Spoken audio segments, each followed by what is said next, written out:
Ladies and gentlemen, at this time to honor America, we ask that you please rise and remove your caps for the playing of our national anthem.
Well, good afternoon. Welcome to this Thursday edition of Wire to Wire from Horseshoe Indianapolis. Your host today, track announcer John Giudice. Great to have all of you with us. Cloudy skies here. We're in the 80s, main track fast, and the turf course firm this race week. Track superintendent Tony Martinez and crew have the turf rail set at 24 feet, and really a terrific card. From start to finish, we'll kick off at 2:10 and close the day just around past the 7 o'clock hour here Eastern. 11 races on tap. We've got 8 thoroughbred races, and we'll close with 3 really nice quarter horse stakes to wrap up the racing card here today and our race week. No live racing on Friday, Saturday, and Sunday.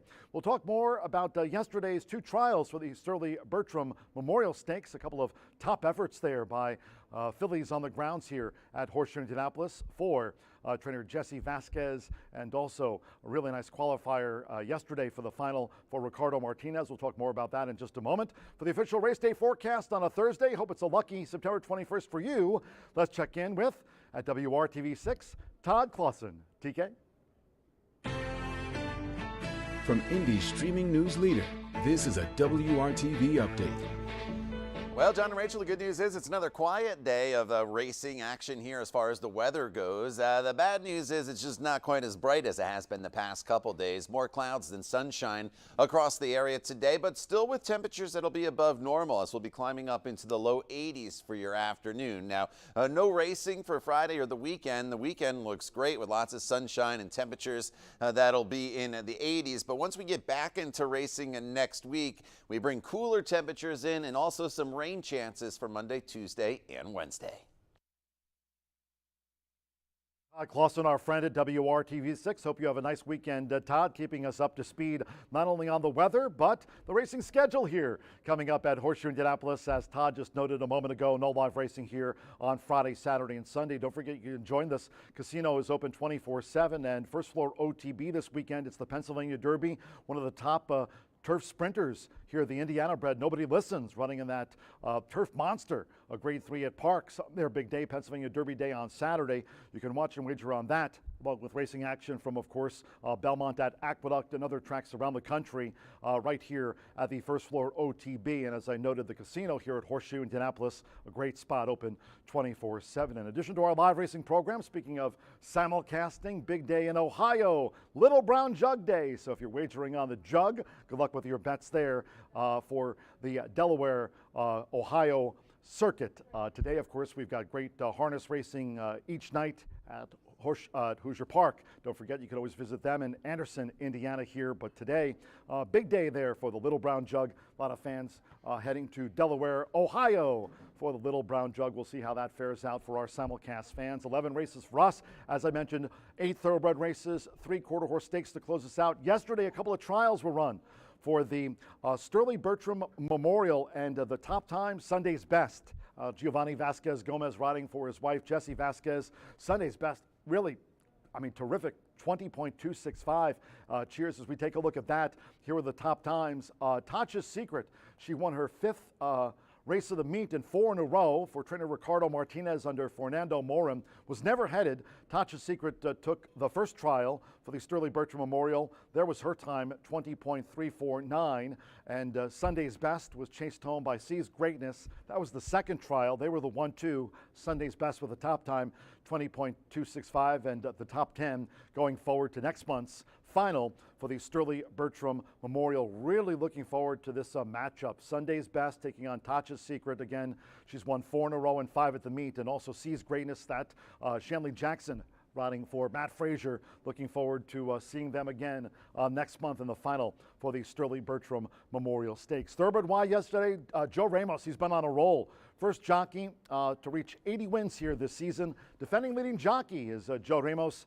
Rode 106 winners here last season and 80 here at the Horseshoe Indianapolis meet for 2023. In fact, Joe with a couple of riding doubles this week. Fernando de la Cruz, well, FDLC is staying close. 77 wins, 3 in back of Joe Ramos, the first to hit 80 here at the meet. Samir Bermudez, another good season with 62 wins. Marcelino Pedroza Jr., he was injured earlier in this meet. He'd already ridden nearly 50 winners. Heard from Racing Rachel the other day that Marcelino back galloping horses in the morning. So look forward to seeing Marcelino Pedroza Jr. back in the entries in the coming weeks and months. Deshaun Parker, a lot of people also asked me about DP. He was injured during this course of the season. Also Deshaun on the mend. So wishing Deshaun a speedy recovery as well. Manny Esquivel among those on the leaderboard. Trainer side of things, Gennaro Garcia continues to hold on to that lead. Randy Klopp continues to close. Training double yesterday, teaming with Joe Ramos for both of his winners here on the Wednesday card with 11 races on tap today. Speaking of coming up here at Horseshoe Indianapolis contest-wise, today, handicappers, your chance at $100 top prize. It's Dooley's Legends. Today's contest, yesterday was Racing Rachel's Warriors. We also had, of course, hashtag Twitter Tuesday. We've got some Twitter trivia for all of you today, but Dooley's Legends. So if you're there at the First Floor OTB, maybe placing a small little bet there on the Little Brown Jug. Once they get to that point of the card there in Delaware, Ohio. You can also fill out your entry blank for Dooley's Legends every Thursday through the rest of the meet. Closing day here on November 17th. So we'll have one more edition of Dooley's Legends there on closing week a couple of months away. Your selections for races 3 through 7, as I mentioned. Top handicapper picks up $100 in prize money, and this is available to both those of you joining us here on track. So if you're in the clubhouse or First Floor OTB, you can pick up your entry blank there. If you're online handicappers, you can take part in Dooley's Legends every Thursday at horseshoeindycontest@gmail.com. In addition to Dooley's Legends, we've added an extra chance for you to pick up some swag from us here at Horseshoe Indianapolis. It is Twitter Trivia, X Trivia. And again, we had Twitter Tuesday. We had Racing Rachel's Warriors. Today, Dooley's Legends, plus this Twitter Trivia. Watch for the trivia question here today at Horseshoe Indianapolis. And there it is. So put on your thinking cap. Horse players, Horseshoe Indianapolis fans.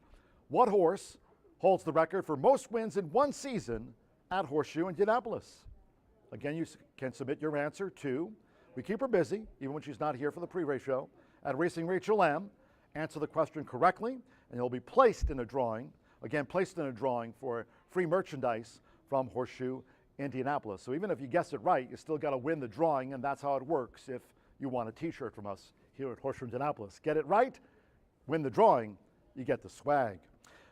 Hoosier Day Legends, that's also coming up. Big contest. Today is Dooley's Legends, but looking forward to next month. We'll have a special edition here on Hoosier Day. It'll be Hoosier Day Legends. Some premier races for the thoroughbreds. Purses over $500,000 that day. We'll also have a special Hoosier Day Legends contest featuring prize money of $1,000. That'll be split among the top 5 finishers. And once again, like today's Dooley's Legends, Hoosier Day Legends next month on the 4th, available to both on-track and online players. Again, you can always submit your entries for this coming up next month at horseshoeindiecontest@gmail.com. Speaking of the quarter horses, really looking forward again to that final of the Sterling Bertram Memorial. As I mentioned, Sunday's Best had the top qualifying time yesterday. Sunday's Best sees greatness. They were the 1-2 in the second trial. Tasha's Secret, she was impressive again, winning her trial. The first of 2 yesterday for the to go on to the final for the Sterling Bertram Memorial. Looking forward to their clash next month here. And Pink Out coming up Saturday, October 7th, talking about some top quarter horse racing. We'll have on that day not only showing our support for cancer survivors and their families, but All Quarter Horse Day here next month on the 7th, featuring trials for the Governor Stakes, QHREI Derby, and Miss Roxy Little Futurity. Those finals will be here on Champions Day, October 28th. We'll have a lot of other things for the fans here, and the Pink Out Classic will be held to honor all cancer survivors and their families. Plus, Peppermints for Ponies will take place to raise funds for Indiana Women in Need, a local cancer organization that assists patients and families afflicted by cancer. Important for all of us to wear our pink for Pink Out here. That's next month, Saturday, October 7th. We'll have a special post time for that Saturday card at 10:45 a.m. Cheers to our sponsors here in 2023, talking about Tequila Herradura, Corbel, Brown-Forman, Breed Development, and also High Bar Real Estate, ready to champion you in all things real estate, or maybe you'd like to join the team. You can always reach out to them at 317-512-3767. They're also on the web at highbarrealestate.com. They're on Facebook. They're on Instagram. You can check them out. Cheers to our great sponsors here of racing at Horseshoe Indianapolis in 2023. Speaking of social media, we always love to hear from all of you. Your thoughts on racing, your thoughts on swag giveaways, your thoughts on Tasha's Secret, your thoughts on our card today with 8 thoroughbred races and 3 quarter horse stakes. You can always reach out to me at John G. Dooley, talking about, of course, thoroughbred quarter horse racing, and today my pumpkin and cream McDonald's pie. Racing Rachel, she'll be along soon. You can exit her. After all, you should, because it is Twitter Trivia Day at Racing Rachel M. Send your answers to Rachel. On IG, Rachel McLaughlin at Racing Rachel M. Brian Aragoni standing by at Mr. B Analyst, and Martha Clausen. Great to have Martha back with us. I'm sure she enjoyed those performances yesterday. Sunday's Best and Tasha's Secret, those 2 trial winners, and sees greatness as well. She's a big Shanley Jackson fan. Martha looking forward to our 3 quarter horse stakes today at Martha Clausen there. On social media today, we've got the running of the John Deere Juvenile Challenge Final, the Q Racing Video Distaff Challenge Final, and we'll close today's card with the Adequan Derby Challenge Final. That'll be race 11, scheduled at 7:14 p.m. Eastern. Track-wise, we've got you covered at Horseshoe Indy Racing, on IG at Horseshoe Indy, and if you'd like to watch back not only wire to wire, but the racing action here from start to finish, you can do that each and every racing day on YouTube. Subscribe to our channel. Give us a thumbs up there at Horseshoe Indianapolis Racing. Cloudy skies here. We had the official forecast from Todd Clausen also mentioning that there'll be no live racing here Friday, Saturday, and Sunday. Once again today with our 11 race live card, we've got simulcasting going on. First Floor OTB. Always enjoy watching the Little Brown Jug from Delaware, Ohio. And we'll see who wins today's Little Brown Jug there in the Buckeye State. And our card, Cloudy Skies, we've got a fast main track, turf course rated firm. That's been the case this race week. And that turf rail position once again at 24 feet. Looking forward to today's terrific card, carded by Racing Secretary here, Chris Polson, and his hardworking crew at the shoe. We're now half hour away from the first of the day. Quick commercial break here on this Thursday, September 21st. Hope that'll be a lucky number for you. Edition of Wire to Wire. When we rejoin the show, we'll be joined by racing analyst Brian Aragoni. Yesterday, Racing Rachel had 7 winners. She still must be celebrating those wins. It's just B and me, back with Brian Aragoni right after this.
Feel the excitement with TwinSpires.com, the official betting partner of the Kentucky Derby and Breeders' Cup. With TwinSpires.com, place legal wagers and watch live horse racing wherever you are on any device. Sign up, play, and win today. New players use promo code FREE100 on sign up to start your $100 bonus. With TwinSpires.com, you can bet on horse racing. Get the TwinSpires.com app to receive special offers and the most up-to-date information. Terms and conditions apply. Void where prohibited. Please wager responsibly.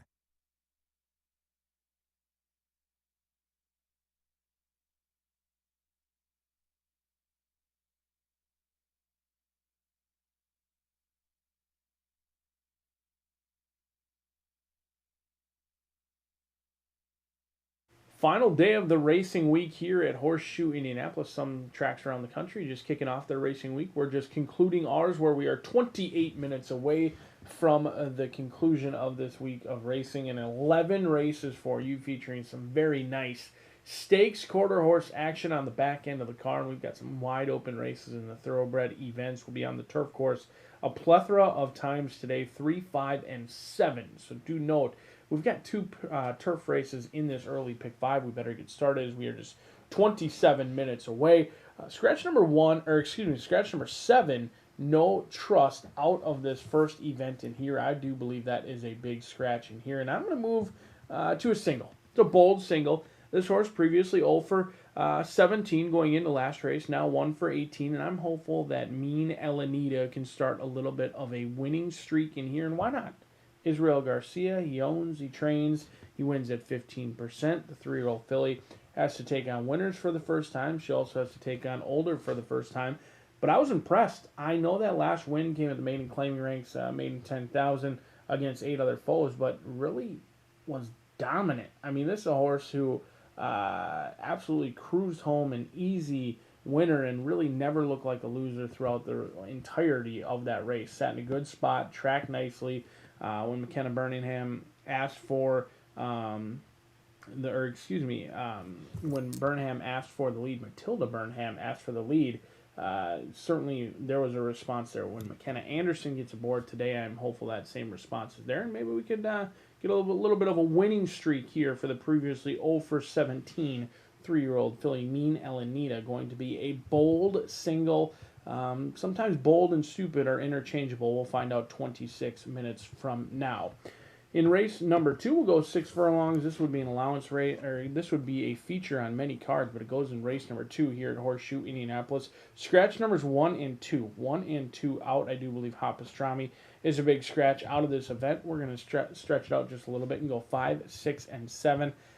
Cibolo is a horse who hasn't won in a while. In fact, it's been since April since Cibolo has gotten in the winner's circle, has faced tougher, gets back in against Indiana breds in here. But Who's for Justice is trending in the right direction. A horse who brings in fact, a photo finish away from winning 4 in a row. Who's for Justice certainly going in the right direction. A good performance today puts $100,000 in the bank just this year alone for Who's for Justice. Kim Hammond has done an excellent job overseeing the training duties on that one. Then Circle Back Jack dominating last time out at 6-5 against Easier. Comes in back in with State Breds. I think 5, 6, and 7 should be enough to get you through to start off that 15% takeout pick 4 in race number 2. We'll get on to that turf course bright and early here at Horseshoe Indianapolis, where we've got Allowance Foes going 1 mile, scratch number 5, Epic the Legend in here. I think this is a challenging race. 3, 6, 7, and 8. No super strong opinions. I'm taking a stand against your 2-1 morning line favorite, Backyard Justice. That's a race where I watched it back. You won't. I mean, that race was made. It looked like a boat race, to be honest. There's no way around it. The horse went. I think posted time was 1:17. I do note it's been adjusted to almost 1:15, but it looked like a New York turf race. Everyone was strangling while Backyard Justice was just away on a loose lead, 2 or 3 lengths, essentially given to Backyard Justice, and still got run down in the lane. So I'll take a stand against your 2-1 morning line favorite. That's probably my strongest opinion, is against your morning line favorite. 3, 6, 7, and 8 in race number 3. Race number 4, we'll go back to the main track. Optional claimers in here. Scratch number 2, Very Amelia. Another horse that I thought was certainly going to be in the mix. I spread it out in here. Again, this is a challenging race. We've seen some long shots come home to score. Shandana could certainly win. a horse who's not incredibly consistent, in my opinion, despite winning 7 wins from 21 starts. You would say that's consistency, but prior to dominating last time out, this is a horse who finished 6th, 5th, and 5th before. So Shandana could easily win this race in a romp, but I think it's going to be a little bit closer than most people would suspect. Do note, in race number 4, we also kick off the late Fire 5, so certainly not a race you want to get wrong, because you will be dead in both the early pick 5 and the late Fire 5. And if you don't have to look very far to find someone who that usually happens to, because it's this guy right here. In race number 5, we'll go on the turf course. I thought this was the most challenging race of the day, a true head scratcher in here. Maiden $20,000. The best handicapping I could do right here is 6, 8, 9, 11. Otherwise, it was going to be the all button, and I know there's plenty of horses in here that you probably don't need to use. The one thing I can say about She's Magic, I know that Steve Asmussen wants this horse.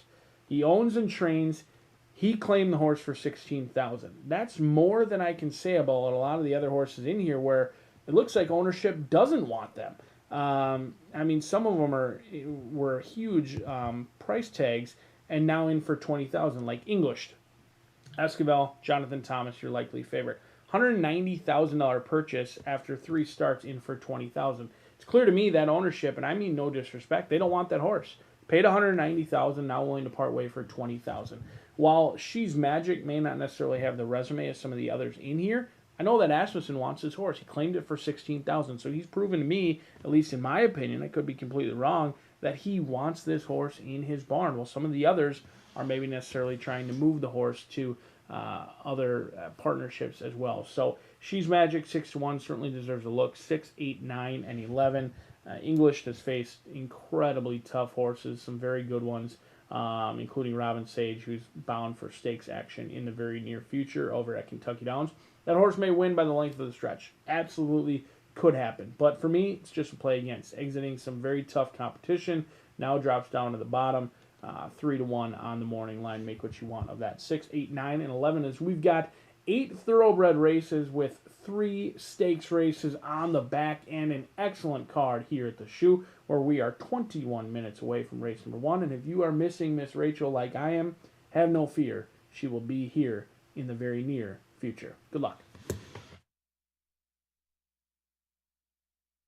It's back and bigger than ever. America's largest spa dealer is having the world's biggest spa sale. Over 1,500 spas from 5 manufacturers at 12 locations. No games, no gimmicks. Higher quality spas, better service, and lower prices. It's time for a new spa. Up to 30% off all spas and swim spas. With over 50 models to choose from and hundreds of spas in stock, you owe it to yourself to check us out. Besides, don't you deserve it? World's biggest spa sale going on now at Family Leisure.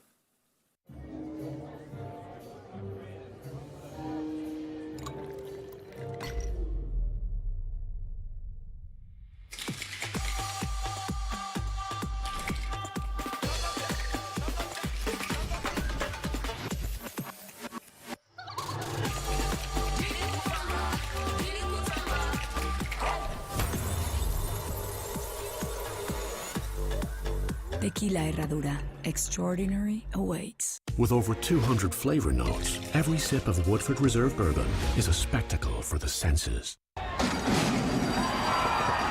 2023 Global Symposium on Racing. It's the premier networking event of the year. Connect with the who's who of racing. Collaborate face-to-face with key decision makers. Be a part of the international conversation. Discover the latest technology and innovation. December 4th through 6th. Register now at racingsymposium.com.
Good afternoon from Horseshoe Indianapolis.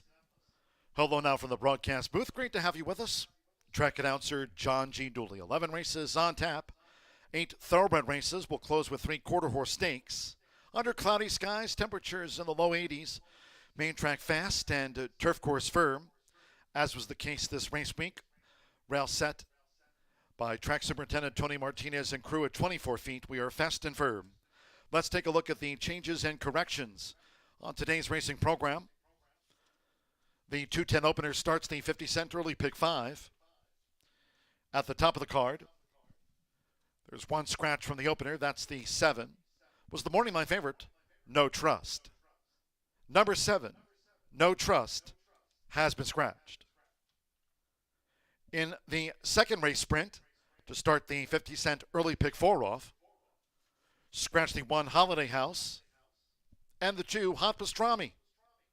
Scratch 1 Holiday House, and today, no Hot Pastrami. On to the third. One of those today, carded for the turf course here. Again, firm rail at 24 feet. Race 3 Turf Mile, number 2 Backyard Justice, 1 pound over. Scratch number 5 Epic the Legend. Number 5 Epic the Legend has been scratched. Fourth race sprint to kick off the 50-cent late fire 5, low 11.99% takeout on the pick 5s here this season. From the sprint, scratch the 2 Very Amelia. Number 2 Very Amelia has been scratched. Number 7 Addicted to Love, a change of jockey to Alexis Centeno. Alexis Centeno on the 7, Addicted to Love. Following that, race 5, back to the turf. Starts the 50-cent late pick 4 with the Maiden Fillies Mares Turf Mile. Scratch 1 Creatively. Number 1 Creatively has been scratched. And take out number 3, A Star for Cora. Number 3, A Star for Cora, has also been scratched from the Maiden Fillies Mares Turf Mile, carded as the 5th. In the 6th race, from the sprint here, scratch the 3 Tipsy Chicks, and the 7 Sweet Little Lisa. With those scratches, there'll be no 10-cent Grand High 5. Scratch the 3 and 7, and scratch the Pentafecta bet. In the 7th race, Fillies Mares Turf Sprint, number 1, Belle Perron. The owner should read Mary Jo Gilmore's J. Cool Stable, LLC. Mary Gilmore's J. Cool Stable, LLC. That's the ownership of record for the 1, Belle Perron. Couple of overweights. 9 Mojo Madam. Add 1 pound to the program weight listed, makes it there 119 now. And the 10 Riley's Redemption, 3 pounds over. No scratches, no jockey changes in the 7th race, Turf Sprint. There are no changes in the 8th, Maiden Sprint. All 7 run. First of 3 quarter-horse stakes on the card. Race 9 at 6:18, the John Deere Juvenile Challenge Final. The stake over the 350 yards. Overweights, the 1 AJ Pure Gold plus 2. 2 Jack D Fire, 7 over. 3 Fiona Sace, 7 over. Number 5, Eyes a Favorite, plus 5 pounds. The 6 HG, Favored Energy, adds 7 pounds to the weight. 7 Immediate, 5 over. 8 Shirley 2-4, plus 7 pounds. 9 Cleve, adds 7 pounds to the weight. And number 10, Lucky Favorite, 7 over. In the 10th race, this is the Q Racing Video Distaff Challenge Final. Stake over the 400 yards in race 10. No scratches, no rider changes. 10th race overweights. 1 This Lady's on Fire plus 3. 3 1 Cold Hearted Diva plus 3. Number 4 I Live for Candy, 3 over. 5 3 Times the Lady plus 5. 6 Sawyer Strange, 3 over. 7 Country Celebration plus 3, and 8 Immeasurable Joy, 3 over. No scratches, no jockey changes in that 10th race. Race 11 at 7:14 p.m. Eastern, closing out the card and race week with the Anaquan Derby Challenge Final. Here there are no scratches and no rider changes. Reported overweights in race 11. 2 A Prolific Jess +5. 3 Rogues Last Game +5. 4 Bravo 5 over. And as you see, the 6 Ladder Cruising 2 pounds over. Race 11, the Anaquan Derby Challenge Final to close out the card and the race week here. Weather-wise, cloudy skies, low 80s as Todd Clausen reported earlier on Wire to Wire. We'll have the first of the day to start off the 50-cent early pick 5. Due off in 9 minutes from now. Main track fast, turf course firm. Rella 24 feet for our turf races as part of an 11-race card. Fillies and mares in the paddock for the opener. Soon joined by riders. And we'll have paddock judge J.R. Smith Jr. here with the call for riders up soon for the opener. Make it a great day with us here at Horseshoe Indianapolis.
The horses call postward for the first of the day. It's the first of 11 carded. Under cloudy skies, main track fast, turf course firm around the 24 feet, stepping on, scratch the 7, No Trust. Number 7, No Trust has been scratched. Race 1 features exacta, trifecta, superfecta. Here we start rolling doubles. 50-cent pick 3s and the 50-cent early pick 5 start. Low 11.99% takeout on the pick 5s here all season long. Fast and firm. Due at 2:10. The first of the day will be due off soon.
The horses are approaching the starting gate.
The horses have reached the starting gate. It is now post time. They're going in. Hanalehi with Empire Sunrise. Alberto Burgos with Bicar Betty coming up.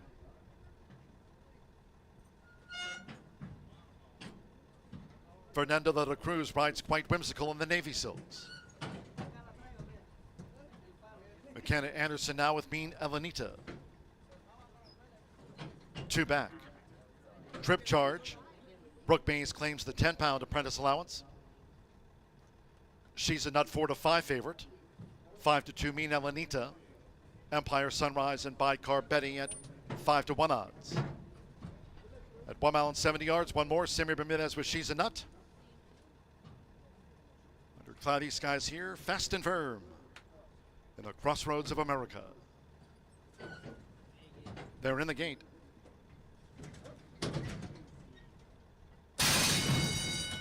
Wayne running out Horseshoe Indianapolis. Mean Elenita strides away. She's a Nut is right with her. Toward the inside, Empire Sunrise by Carbetti in the purple silks. Trip Charge and Quite Whimsical has drifted back to last as they enter the first turn. It's Mean Elenita. She's a Nut up on the outside with Empire Sunrise holding the rail as they go to the back of the track. Bicarb Betty is running in fourth. Then it's a 3.5 length break two on the outside. Trip Charge and Quite Whimsical trails the sextet here in the Thursday opener. The quarter 25.57 seconds. So now for Simmer Bermudez. She's a Nut.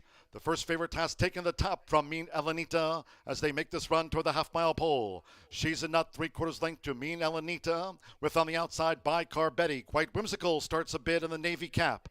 Trip Charge is on the far outside and toward the rail Empire Sunrise. 5 lengths from leader to last, and She's a Nut takes them through a half mile in 50.49 seconds. They enter the far turn. She's a Nut leads here by a couple of lengths to Bicar Betty, who takes up the chase as they round the far turn. Mean Elenita, Quite Whimsical vying for third. Still a 3-length break two. Empire Sunrise, and on the outside, Trip Charges drop back to last. They come past the quarter pole, where She's a Nut is a 3-length leader as these fillies and mares straighten away from Bicar Betty, Mean Elenita. Quite Whimsical, Empire Sunrise. Trip Charge on the far outside was last as they straightened away. She's a Nut. 3/4, 1 minute 15.43 seconds for Sammy Bermudez. She's a Nut looking to finish them off and leads Bicar Betty by 3.5 past the 16th. Mean Elenita's a 1-pace third. Empire Sunrise is fourth. They're close to the finish. She's a Nut. She's a winner by 2. Bicar Betty was second. Mean Elenita third, and Empire Sunrise finished fourth.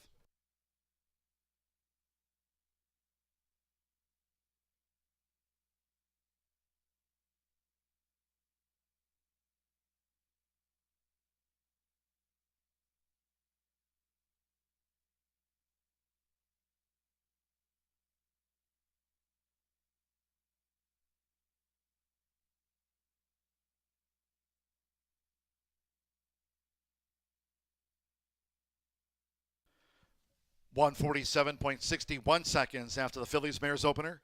147.61. 6-2-4-1 the run order after race 1. Number 6, She's a Nut at 6-5 first. 2 Bicar Betty at 7-2 was second. 4 Mean Elenita. 4-1 at the off third, and the 1 Empire Sunrise at 5-2 fourth. 6-2-4-1 hold all wagers until official. It's Sammy Bermudez for Jeffrey Greenhill. Greenhill Racing Stables, the daughter of Unbridled Express. At 6-5, She's a Nut, the first favorite home.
The result of the first race official. Returning to the High Bar Real Estate Winner's Circle, the 6 She's a Nut with Sammy Bermudez. She's a Nut, 3-year-old Chestnut filly by Unbridled Express, out of the Stravinsky mare, Damies Peanut. Bred in Indiana by Jeff and Sherry Greenhill. For Greenhill Racing Stables Incorporated, of breeders Sherry and Jeff Greenhill. Horseshoe Indianapolis congratulates the winning connections of She's a Nut. First results in. 6-2 exacta paid $19.40. 50-cent trifecta, 6-2-4, $14.30 with Empire Sunrise fourth. The 10-cent superfecta, 6-2-4-1 paid $6.90. And the first of our 11, the 7 was a non-runner. Favorite first. 6 ran, 147.61, the card underway. Race 2 of our 11. From the sprint, scratch the 1 Holiday House and the 2 Hot Pastrami. Scratch the 1 Holiday House and no Hot Pastrami. Race 2 with exacta trifecta superfecta. Double pick 3, and the sprint starts off the 50-cent early pick 4. We're fast and firm if you're just joining. Post time for the second race in 23 minutes. The sprint due at 2:44 in all cases.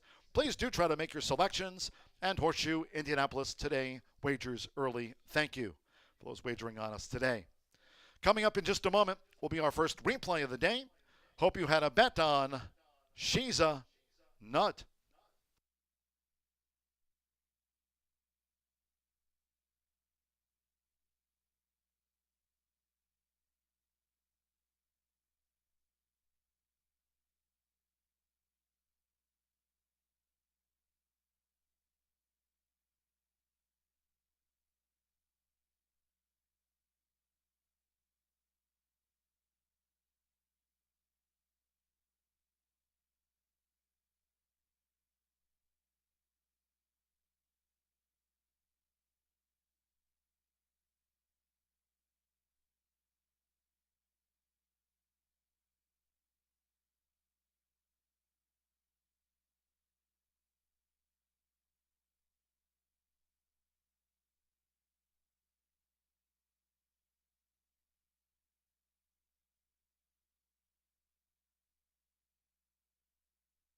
Out Horseshoe Indianapolis, Mina Lanita strides away. She's a Nut is right with her.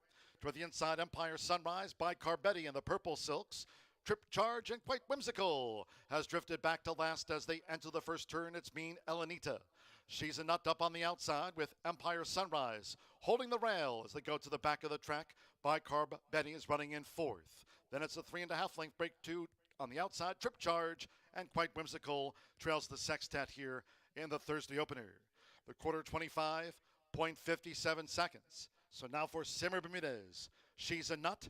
The first favorite has taken the top from Mean Elenita as they make this run toward the half-mile pole. She's a Nut, 3/4 length to Mean Elenita, with on the outside by Carbetti. Quite Whimsical starts a bid in the navy cap. Trip Charge is on the far outside, and toward the rail, Empire Sunrise. 5 lengths from leader to last, and She's a Nut takes them through a half mile in 50.49 seconds. They enter the far turn. She's a Nut leads here by a couple of lengths to By Carbetti, who takes up the chase as they round the far turn. Mean Elenita, Quite Whimsical, vying for third. Still a 3-length break 2. Empire Sunrise, and on the outside, Trip Charges drop back to last. They come past the quarter pole, where She's a Nut is a 3-length leader. As these fillies and mares straighten away from By Carbetti, Mean Elenita, Quite Whimsical, Empire Sunrise. Trip Charge on the far outside was last as they straightened away. She's a Nut. 3/4, 1 minute 15.43 seconds for Sammy Bermudez. She's a Nut looking to finish them off and leads By Carbetti by 3.5 past the 16th. Mean Elenita's a 1-pace third. Empire Sunrise is fourth. They're close to the finish. She's a Nut. She's a winner by 2. By Carbetti was second. Mean Elenita third, and Empire Sunrise finished fourth.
Feel the excitement with TwinSpires.com, the official betting partner of the Kentucky Derby and Breeders' Cup. With TwinSpires.com, place legal wagers and watch live horse racing wherever you are on any device. Sign up, play, and win today. New players use promo code FREE100 on sign up to start your $100 bonus. With TwinSpires.com, you can bet on horse racing. Get the TwinSpires.com app to receive special offers and the most up-to-date information. Terms and conditions apply. Void where prohibited. Please wager responsibly. The 2023 Global Symposium on Racing. It's the premier networking event of the year.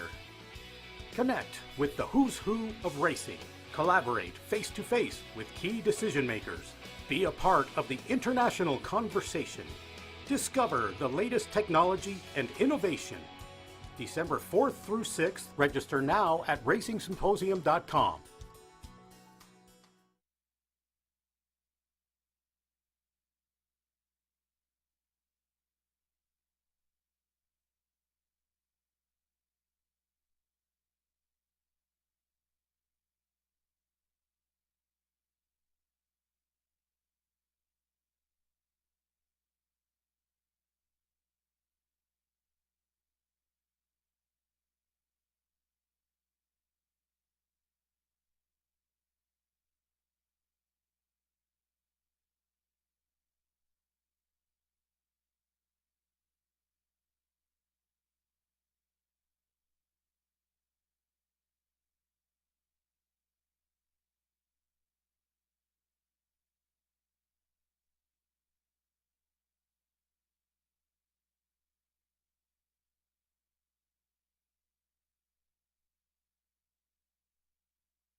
Eleven minutes away from kicking off the 15% takeout pick 4 right here in race number 2. Scratch numbers 1 and 2. Your inside runners do come out. This will be a feature on many cards, but today we've got 3 quarter horse stakes races, a ton of great racing action. An allowance race in race number 2 kicks off the 15% takeout pick 5, and I happen to fancy Circle Back Jack, and it looks like many of you do as well. Currently 1-2 on the board. That's a little bit skinny in my opinion. Gennaro Garcia, Rene Diaz teaming up in here. A horse who's 11 for 18 in the trifecta, and had the first race here at Horseshoe Indianapolis last time out, August third, and it was a dominating victory. And this is what Gennaro Garcia has had a ton of success with. He claims horses elsewhere. They usually do okay elsewhere, but then when they get to Horseshoe Indianapolis, they do excellent. And this horse is no different. A good third on the turf, and then absolutely romped last time out. Went off at 6-5. Looked like an easy winner. And if you had this horse at 6-5, you really didn't break much of a sweat by any means as you were counting your money at the top of the lane. And we'll see if this one can track and pounce. Does have enough tactical speed, doesn't need the lead, and favorably drawn to the outside in here. 3-5 a bit skinny, but Circle Back Jack looks live to make it 2 in a row for our leading trainer.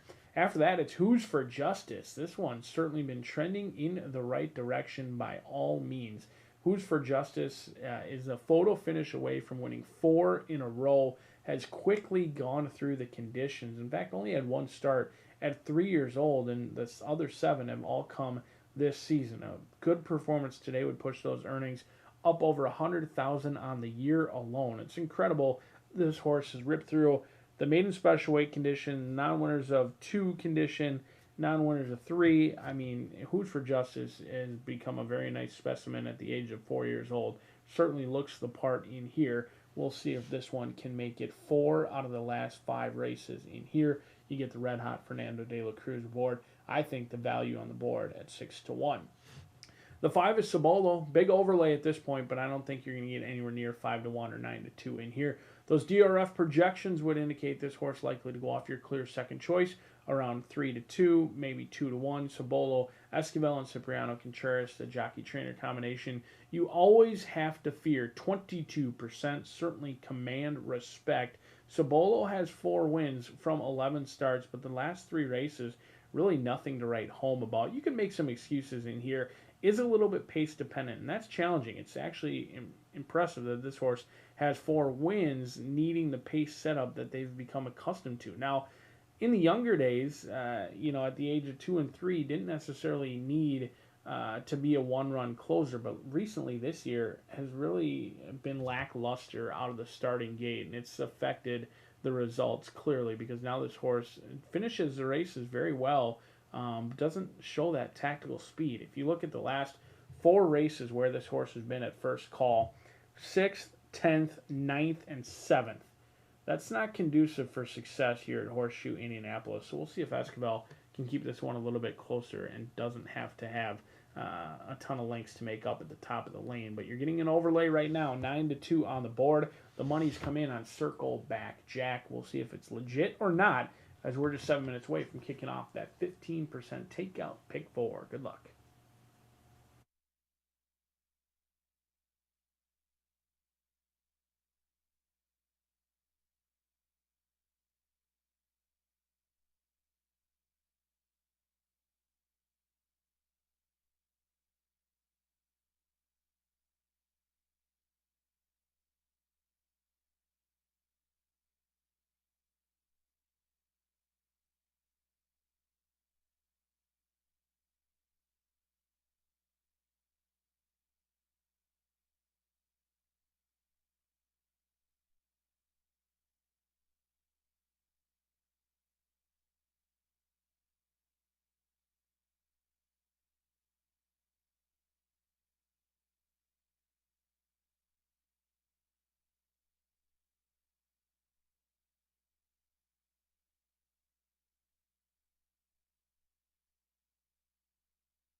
The horses called posted now for the second race.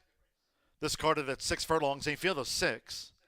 Scratch 1 Holiday House and 2 Hot Pastrami. Scratch the 1 and number 2. Exacta Trifecta Superfecta. This sprint starts. Another double, pick 3 in the 50-cent early, pick 4, Fast and Firm. On parade with 3 minutes to post time. 3 minutes.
Two minutes to post time. 2 minutes.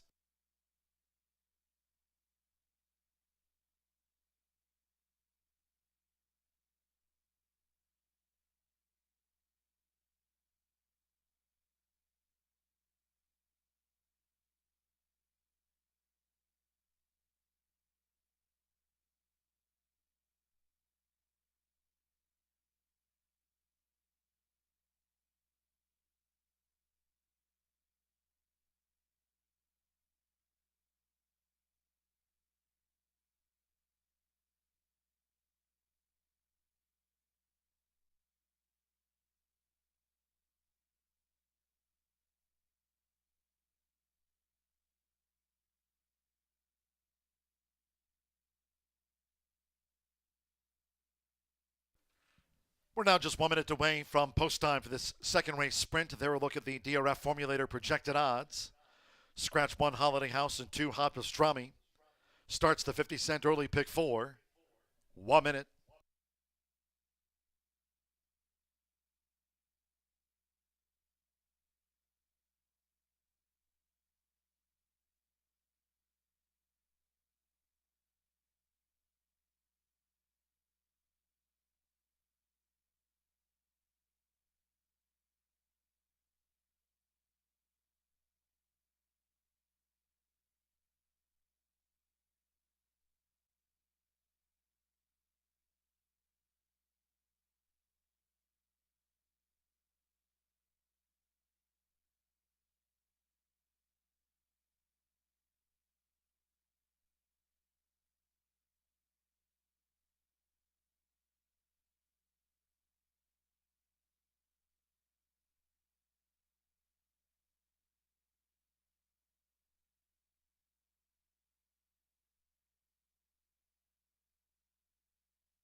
The horses are approaching the starting gate.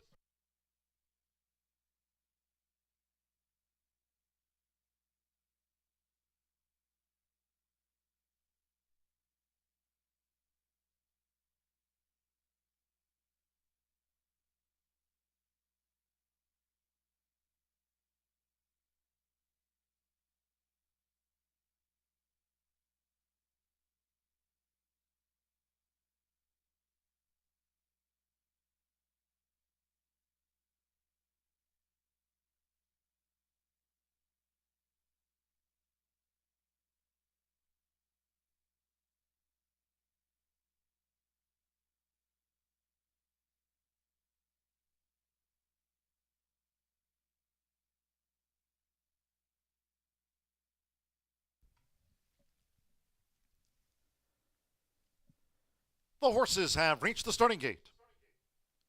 It is now post time. Loading in front of starter Ray Kuick. Hard Luck Justice, Samir Bermudez riding for the opening double. She's a Nut won the opener.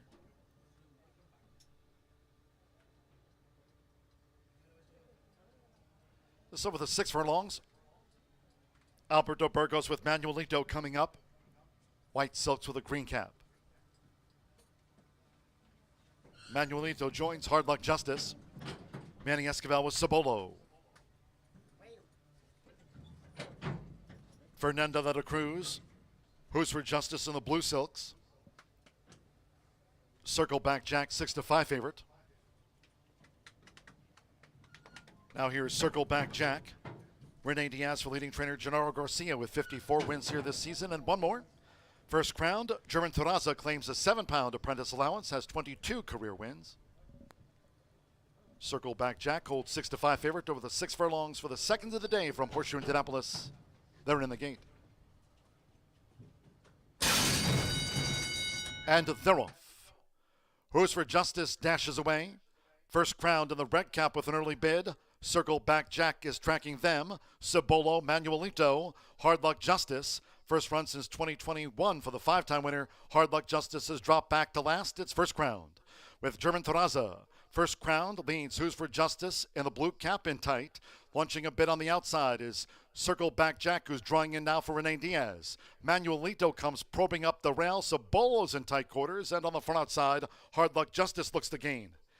They scramble through a quarter in 23.25 seconds. Inside 3 furlongs to go. Who's for Justice? Moves through toward the inside now for Fernanda de la Cruz. Takes a short lead from First Crowned. Manuelito, and on the outside, Circle Back Jack straightens away a joint third. Cibolo end on the far outside. Hard Luck Justice is last as they straighten away. First Crowned, Who's for Justice? Manuelito comes charging up the rail. Circle Back Jack is lifting on the far outside. Cibolo's fifth, a wave of them.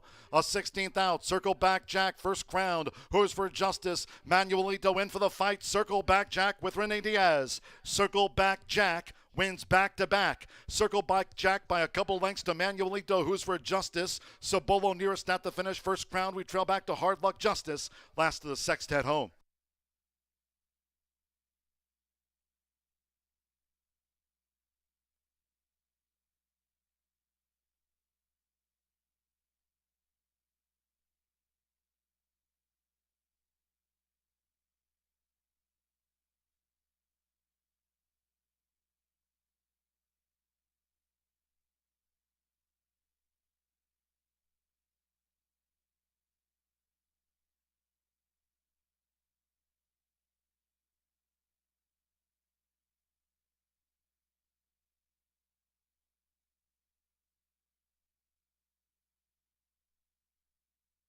$111.30 for the sprint. 7-4-6-8 the order after race 2. Number 7, Circle Back Jack. 3-5 first. Takes out a sprint in 111.30 seconds over the 4 Manuelito. 7-1 second Gamely. 6 Who's for Justice at 5-1 third. 8 First Crowned. At 55-1 odds fourth. 111.30. Repeat winner here, Circle Back Jack. Rene Diaz, another for leading trainer Gennaro Garcia this season. It's 55 for the meet. Closing day November 17th. Circle Back Jack at 3-5. The favorite obliges.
Returning to the High Bar Real Estate winner circle is the 7 Circle Back Jack with Rene Diaz.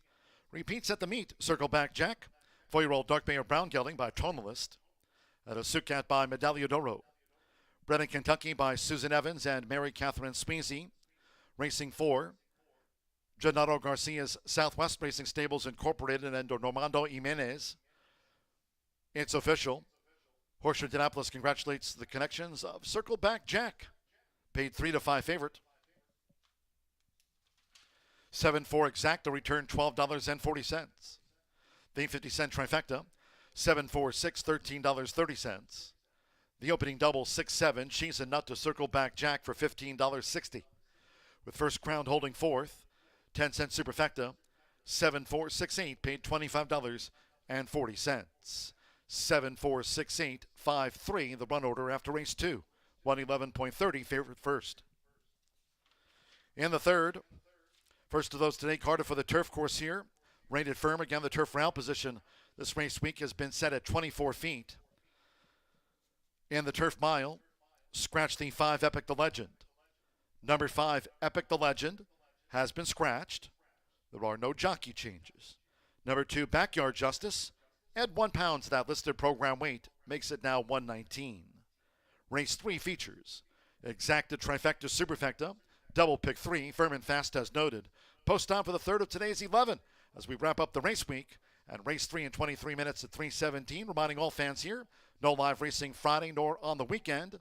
First Floor OTB for simulcasting. And the casino here at Horseshoe Indianapolis open 24/7. Monday's race card off at 2:30. Next live race card here on Monday from 2:30.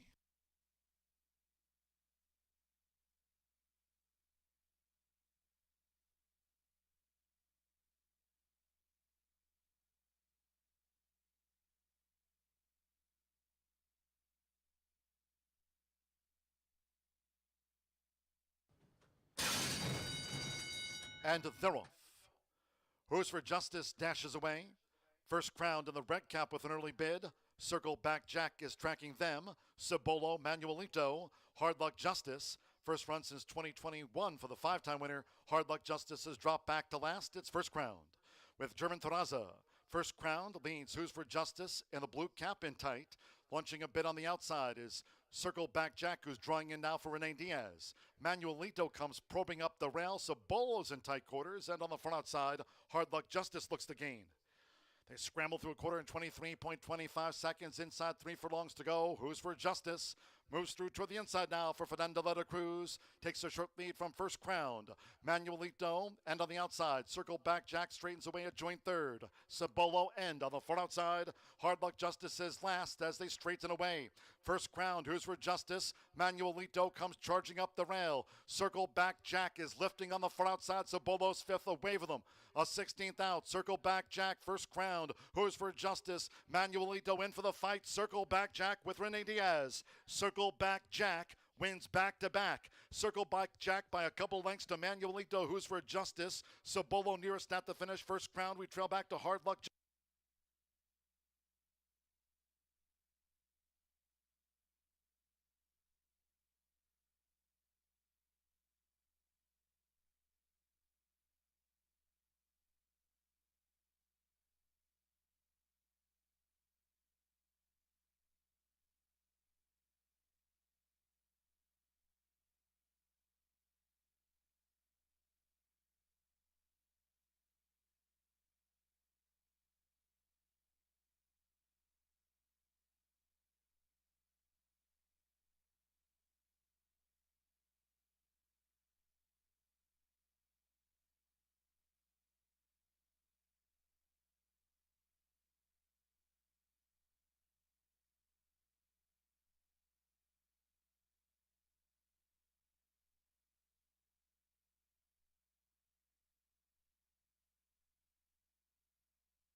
Well, track announcer John Giuduli here on Thursday as we wrap up the race week at Horseshoe Indianapolis. Conditions-wise, course is firm for the next one coming up, and we had a fast main track for our first two thoroughbred races of the day.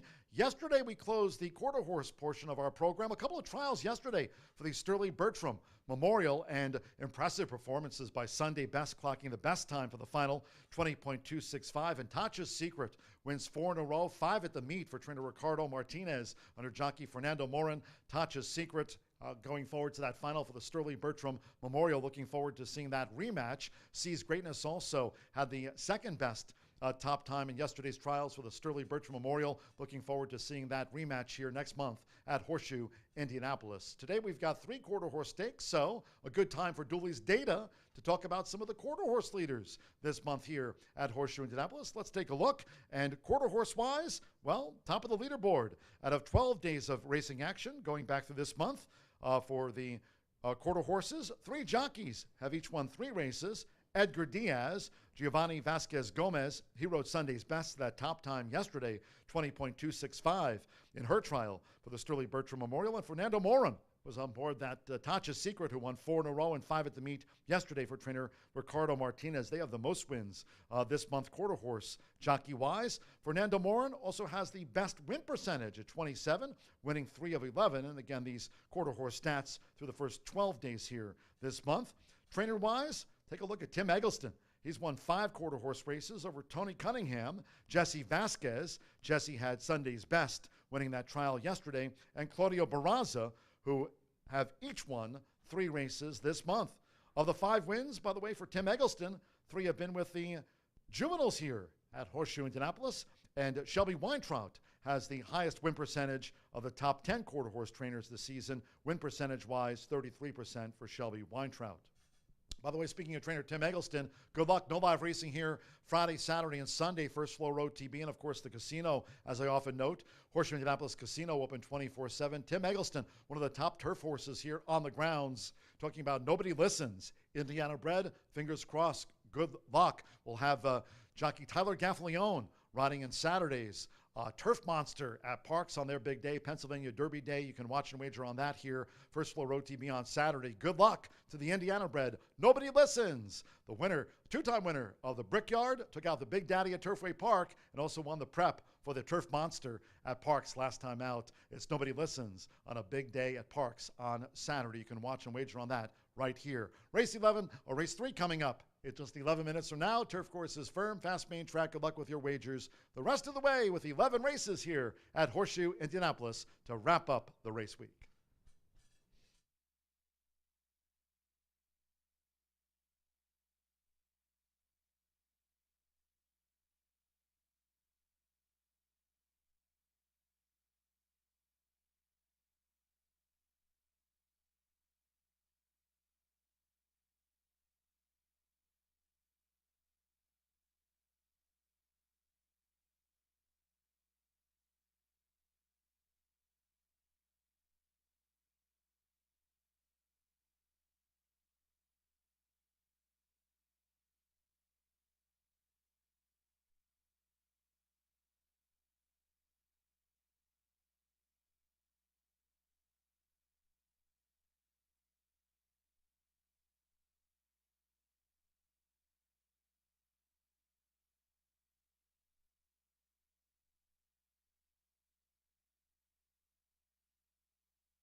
fortunate to step on the turf course early on in this card, as we'll be on the turf in races 3, 5, and 7. If you haven't started handicapping that late Fire 5, certainly time to do so, as it will begin in race number 4. First, we've got 8 of them set to navigate 1 mile on the turf in here, all of them bred in the great state of Indiana, and I happen to fancy your clear second choice at this point, and that is Scenic Justice. Sam Ramirez goes out for Tony Granitz. As Tony Granitz has 2 entered in here, and he's got both the top 2 choices.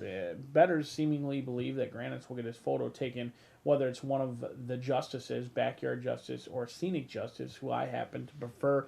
Was an easy winner last time out, but prior to that was an 0 for 11 maiden who was quickly approaching career maiden status. But the one thing I liked is this is a horse who had been closing ground well, never getting to the winner, seemingly refusing to go past that last horse.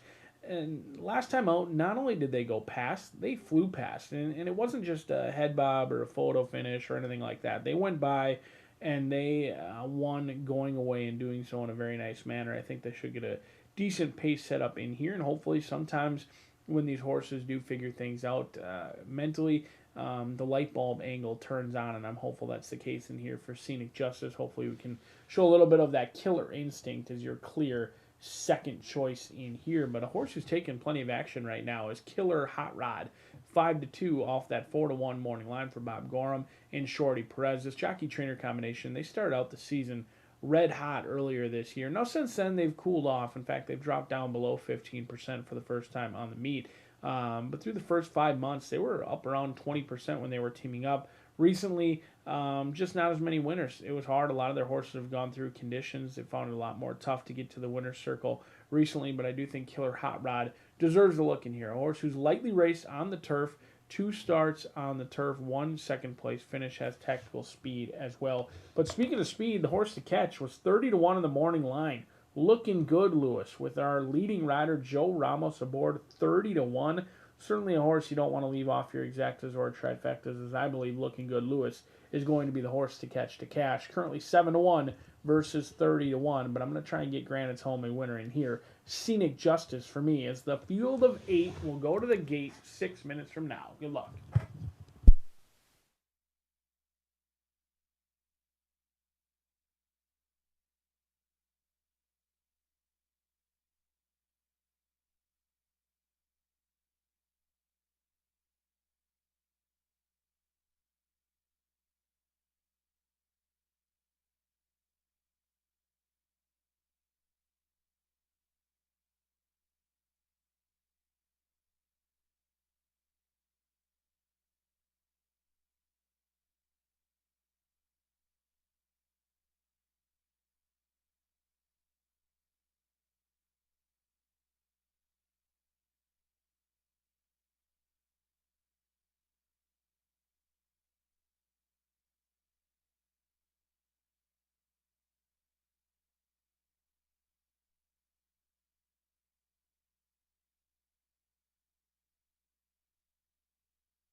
The horses call posted now for the third race, the first of those today, carded for the turf course here, this over the mile. Course rated firm. Turf rail position this week has been at 24 feet. Firm and fast conditions-wise. Here in the turf mile, scratch number 5, Epic the Legend. Number 5, Epic the Legend, has been scratched. No rider changes. 2, Backyard Justice, 1 pound over. They're on parade. Race 3 features exacta, trifecta, superfecta, double pick 3. 4 minutes to post time, due at 3:17. That's 4 minutes away.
3 minutes to post, 3 minutes to the turf.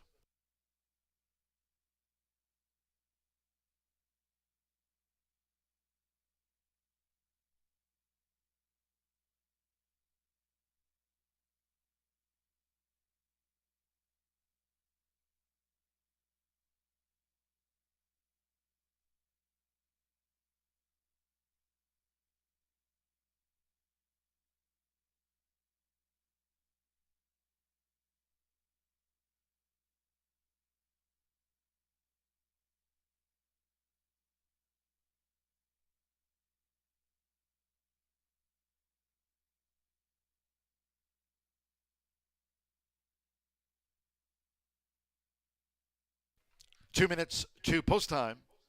2 minutes.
We're less than 1 minute away from post time for this turf mile. You have less than 1 minute.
The horses are approaching the starting gate.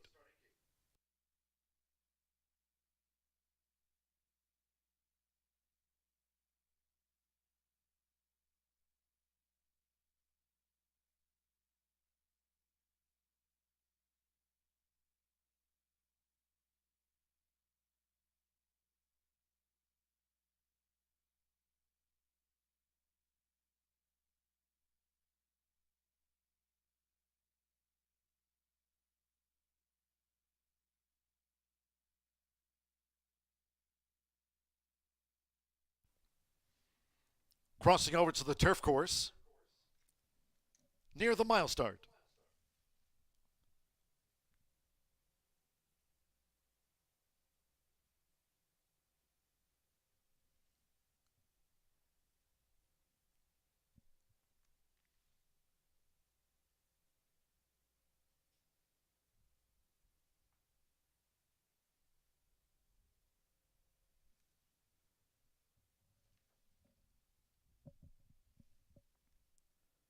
The horses have reached the starting gate.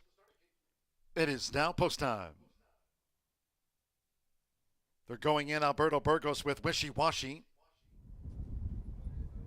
Orlando Mexica, Mystery Impact. Green with the purple diamond belt. We're loading up at the mile. Andres Aloa with Backyard Justice, like Scenic Justice. Both for Tony Granitz. Backyard Justice joins. Eddie Perez with Killer Hot Rod. Here's the sky view. We're loading at the mile. Scenic Justice. Simmer Bermudez won the opener. She's a Nut and Circle Back Jack, our first two winners. Looking Good Lewis, leading jockey Joe Ramos with 80 wins here this season. Hanalehi Musty Red drew 4. One more. German Thanaza with Big Boy Vic over the mile. Course firm rail at 24 feet. Backyard Justice 3-2 favorite all in. And they're off. Backyard Justice broke sharp. Quickly headed off by Looking Good Lewis, who angles over toward that running rail at 24 feet. Wishy Washy. Here comes Mystery Impact and Killer Hot Rod. They're both moving up. They head toward the first turn, and it's Backyard Justice now who leads out for Andres Aloa from a close-up. Killer Hot Rod with Big Boy Vic 3 wide with 6 furlongs to run.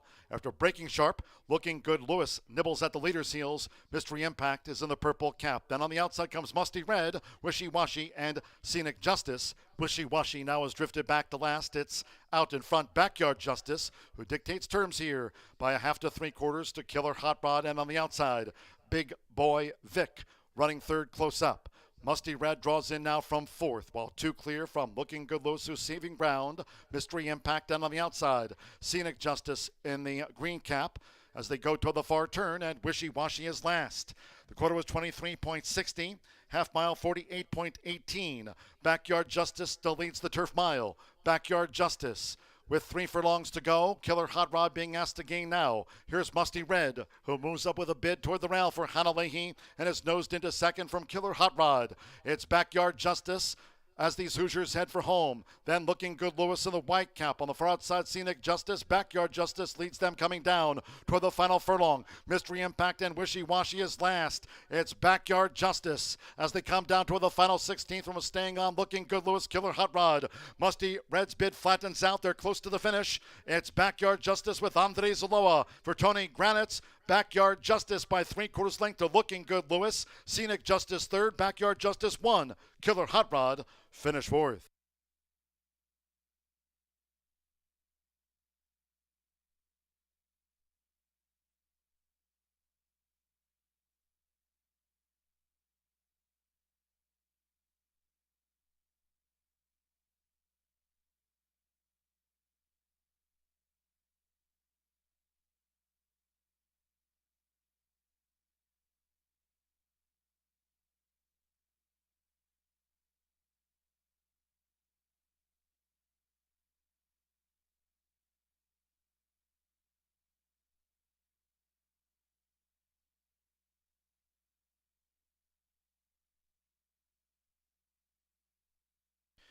Two 8-3-7 after the turf mile. 2 Backyard Justice.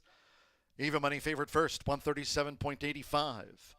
8 Looking Good Lewis at 10-1 was second to the favorite. 3 Scenic Justice, 2-1 third, and 7 Killer Hot Rod at 7-2 fourth. 2-8-3-7 the unofficial after race 3. Backyard Justice, Andre Zaloa gets the favorite home for Tony Granitz. Rado Kelly, Backyard Justice at even money.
It's official.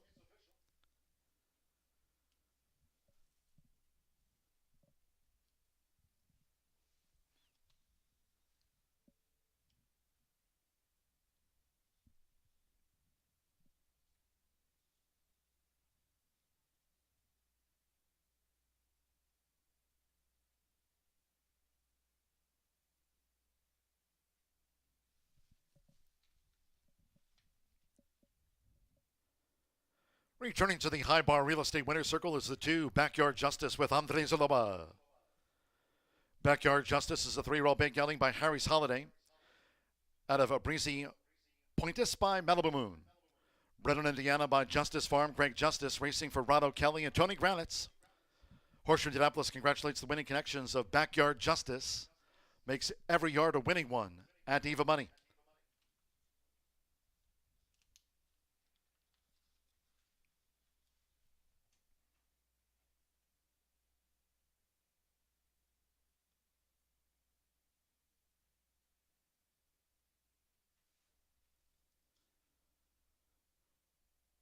Results in after the turf mile.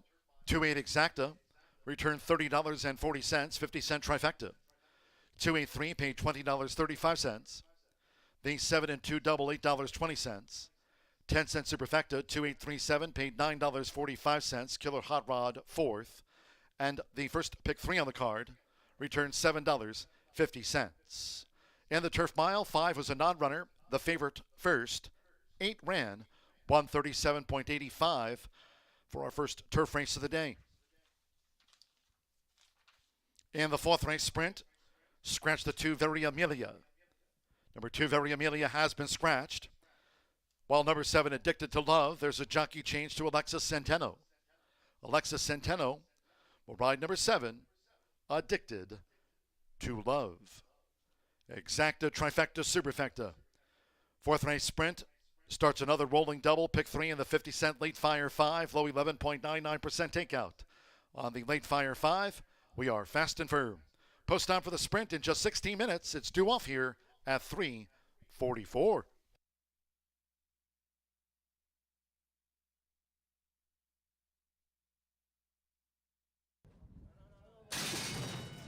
And they're off. Backyard Justice broke sharp. Quickly headed off by Looking Good Lewis, who angles over toward that running rail at 24 feet. Wishy-washy. Here comes Mystery Impact and Killer Hot Rod. They're both moving up. They head toward the first turn, and it's Backyard Justice now who leads out for Andre Zaloa from a close-up. Killer Hot Rod with Big Boy Vic 3 wide with 6 furlongs to run. After breaking sharp, Looking Good Lewis nibbles at the leader's heels. Mystery Impact is in the purple cap. Then on the outside comes Musty Red, Wishy-Washy, and Scenic Justice. Wishy-Washy now has drifted back to last. It's out in front, Backyard Justice, who dictates terms here by a half to 3/4 to Killer Hot Rod. And on the outside, Big Boy Vic running third close up. Musty Red draws in now from fourth, while two clear from Looking Good Lewis, who's saving ground.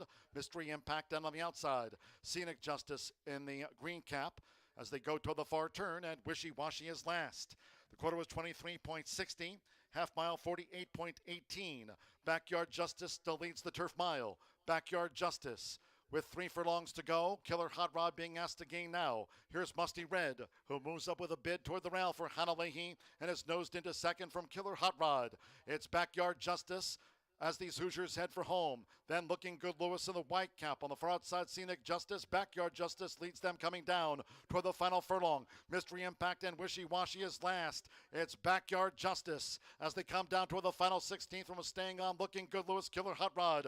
Musty Red's bid flattens out. They're close to the finish. It's Backyard Justice with Andre Zaloa for Tony Granitz. Backyard Justice by 3/4 length to Looking Good Lewis. Scenic Justice third. Backyard Justice 1. Killer Hot Rod finish fourth.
10 minutes away from kicking off this late fire 5, 11.99% takeout in that late fire 5 each and every day. Will be on the turf course in races 5 and 7. We kick it off with a nice field of 7 here. Do scratch number 2, Very Amelia, out of this event. And I thought this horse was going to be a little bit of a live long shot in here, and that's rare to say for Brittany's Golden Faith, who does get tested for class in this spot. But this is a horse who was a 2-1 winner last time out, and you'd have to watch the replay to really understand that this horse was probably 5 or 6 lengths clear of the rest of that field. Won by a neck and a photo finish required to determine the result. But Brittany's Golden Faith seemingly lost absolutely all chance down on the rail at about the midway point of the turn and re-rallied on the outside to absolutely fly home. And while the final result was a photo finish victory, this horse was probably 5 to 6 lengths clear of the rest of that field. No doubt in my mind, with a clean trip today, Brittany's Golden Faith will certainly be in with a big shot, and we'll see if McKenna Anderson opts to stay away from the rail today, where things got in a little tight here on August 26th. We'll see what they opt to do in here, but I think if the coast is clear, this horse in was certainly a big chance at 5 to 1. But speaking of tested for class, Shandana is the class of this field. 7 wins from 21 starts with over $250,000 in earnings. Bob Dobbs teaming up with the Hall of Fame rider and Rodney Prescott in here. The 5-year-old mare only has 1 win to her name this year, and it did come here on August 2nd. She had 2 wins last year, over $100,000 in earnings. This year, a little bit lighter on the race tab as she gets a little bit older at the age of 5. 3 races with 1 win for $27,000 in earnings this year versus 6 races and 2 wins last year, $102,000 in earnings. Is stakes tested in the past, certainly gets class relief in here. She is in for a tag of $40,000. Now, for an Indiana bred, certainly not giveaway material by any means, but is eligible to be claimed in this spot for a horse who absolutely loves to win, had it all her own way last time out, and she ran very well that day. We'll see what they opt to do from the outside. 3 to 5, the bettors have zeroed in on Shandana. That is for certain. Number 1 is Image Run. They've got the shortest way around the racetrack, and they've also got early speed. Cipriano Contreras teaming up with Esquivel in here. 3 wins from 10 starts. Another one who's eligible to be claimed today. Exits a good third-place finish at the allowance level. As you can tell, this group has traded hands beating one another. I mean, Image Run runs against Miss Love Shack, Shandana, Akati Flatter as well. This group, very competitive. So I'm unwilling to settle for 3 to 5 when they take turns beating one another throughout the course of the year. It kind of plays out into a rider's race. Whoever gets the best trip that day usually goes on to win, because it is very difficult to separate these foes from one another. We're 7 minutes away from race number 4. It's also late fire 5 time. As you can tell, this race, in my opinion, is wide open, so we're going to spread out in races 4 and 5, just like we did yesterday. Hopefully we can get a little bit of a price.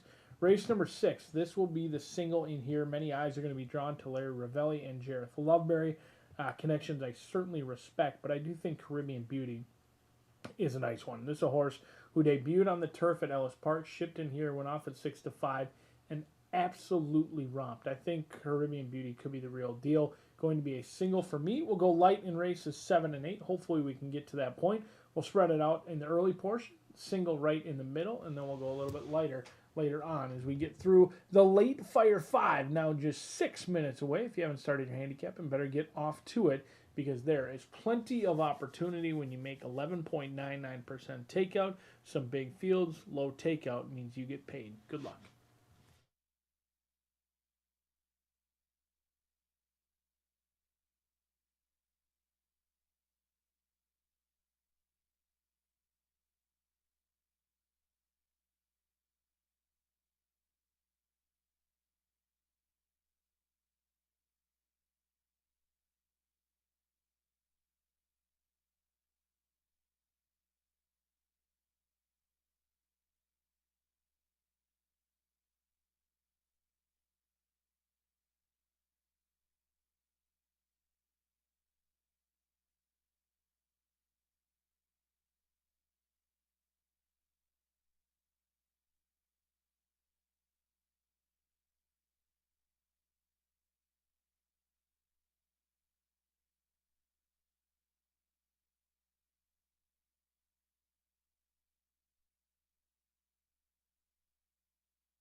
The horses called postward now for the fourth race.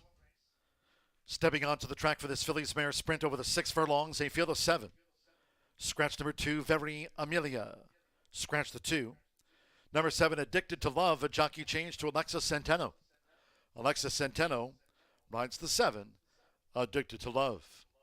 On parade, Fillies mare sprint features Exacta, Trifecta, Superfecta. Race 4 starts another double pick 3 in the 50-cent late fire 5. Low 11.99% takeout on the pick 5s here this season. We are fast and firm. 2 minutes to post time. 2 minutes.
We've drawn to within 1 minute to post time for the Fillies mare sprint. Race 4 to start off the 50-cent late fire 5. Again, fast and firm. You now have 1 minute.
Air Horse 1 drone view.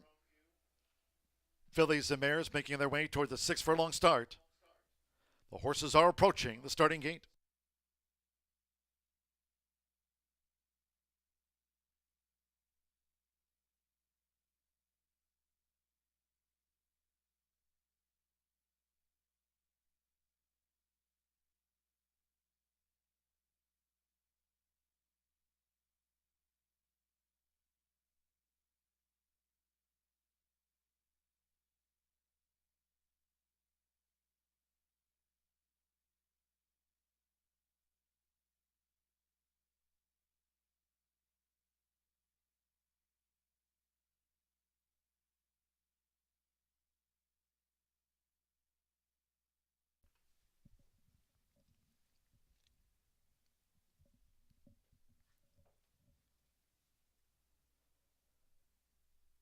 The horses have reached the starting gate.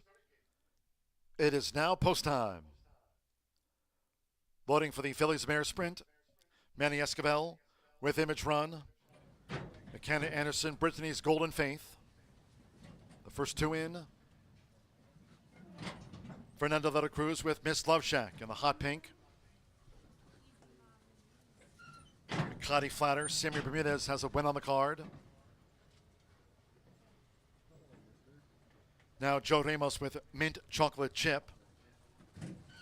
Like a Cotty Flatter, both for Randy Klopp. Alexis Centeno with Addicted to Love coming up in the sky blue orange sash. Start here, the 50-cent late Fire 5. One more, Rodney Prescott with Shandana. Loads the 4-5 favorite. All in line. Ready. And they're off. Miss Love Shack broke sharp. Shandana with the black cap. Mint Chocolate Chip quick to engage. Here's Image Run. Here's a Cotty Flatter who moves up between horses. It's Image Run who's just in front of a Cotty Flatter. Rodney Prescott and the favorite 7-time winner Shandana right with them. Mint Chocolate Chip is running in fourth as they dash past the half mile. After breaking sharp, Miss Love Shack on the far outside. Brittany's Golden Faith with the rail and Addicted to Love trails. The quarter was 22.66 seconds. They round the far turn to 3 furlongs from home they go. At the inside, Image Run. Right there is a Cotty Flatter as they come toward the quarter pole, and Shandana poised. A Cotty Flatter taken on by Shandana as they straighten away. Here's the inside is Image Run, Brittany's Golden Faith. Miss Love Shack around, Mint Chocolate Chip and Addicted to Love. These Fillies mares straighten away. Shandana sweeping after a Cotty Flatter. Half mile 45.84. Image Run with to the inside, Brittany's Golden Faith. Addicted to Love is running on. A Cotty Flatter, she's dug her heels in for Samuel Bermudez. A Cotty Flatter close to home. On the outside, Shandana trying hard. A Cotty Flatter safe at home from Shandana. Addicted to Love third, and Brittany's Golden Faith finished fourth in 111.29.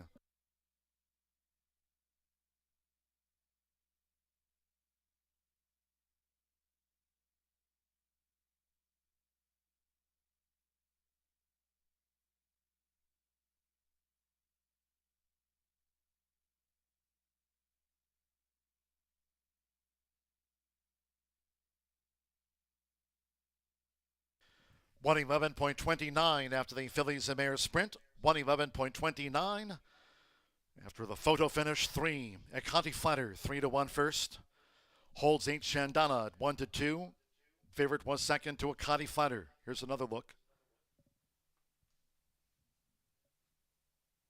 7 Addicted to Love at 34-1 odds third, and 5 Brittany's Golden Faith 7-1 fourth. Hold all tickets until official. Randy Klopp's Speed Stable. Samuel Bermudez doubles on the card. A Cotty Flatter at 3-1.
The result of the fourth race official.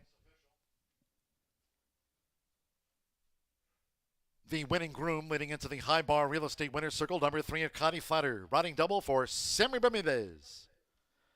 Akati Flatter, 3-year-old bay filly by Taylor Akati, out of the Flatter mare, Cajolery, bred here in the Hoosier State by Dawn Martin. Racing for Randy Klopp and Roger Spee's Speece Stable LLC. Horseshoe Indianapolis congratulates the winning connections of Akati Flatter. Dug her heels in to Shandana in 111.29. Winner pays 3-1. Results after the Fillies Mare Sprint. Here they are. 3/8 exacta, down to a photo finish, $13.60. 50-cent pick 3 on races 2, 3, and 4. Return $10.75. The 50-cent trifecta, 3, 8, and 7, $24.10. 2, 3, double, 18.20. With Brittany's Golden Faith fourth, the 10-cent superfecta, 3875, paid $13.28. And the Fillies Mare Sprint, the 2 was a non-runner. Favorite, second. 7 ran, 111.29. Back to the turf for race 5. Maiden Fillies Mares Turf Mile, scratch 1 creatively and take out the 3, a star for Cora. Scratch the 1 and number 3. Exacta trifecta superfecta, double pick 3. Maiden Fillies Mares Turf Mile to start the 50-cent late pick 4 off. We are firm and fast. Post time for the 5th in 19 minutes at 4:13.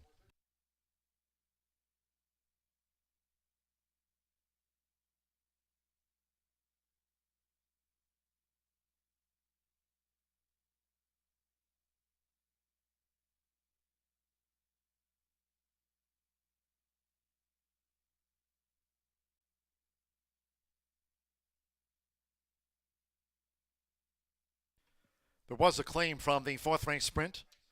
8 Shandana ran second. For $40,000, Shandana was claimed. New owners David Rodriguez and Cipriano Contreras claimed Shandana to trainer Cipriano Contreras for $40,000.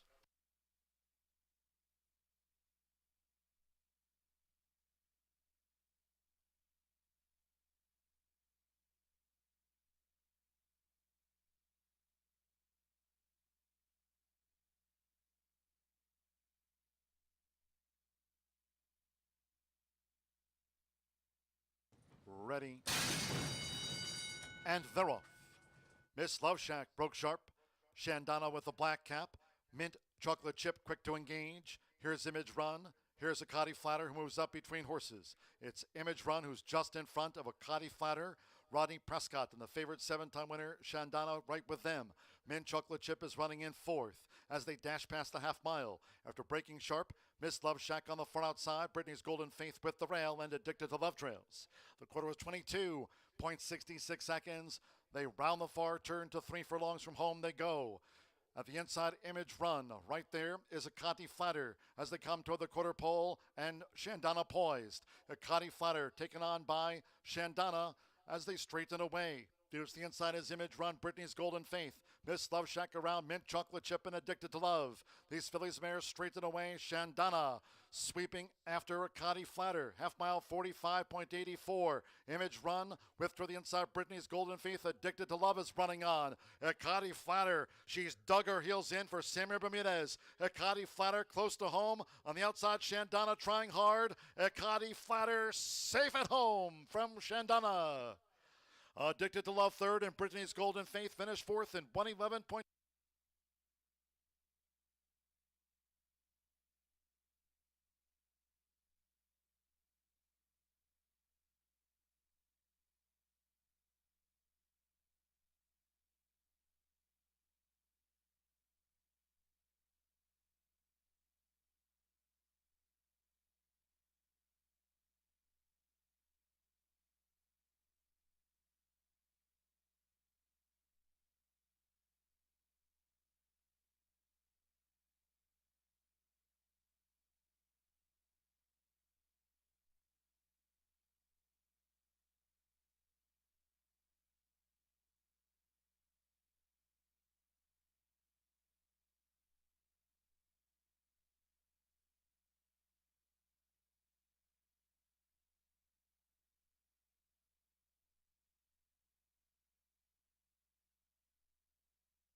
9 minutes to the 5th race here at Horseshoe Indianapolis. Sammy Bermudez with a riding double, taking that last race and the opener today.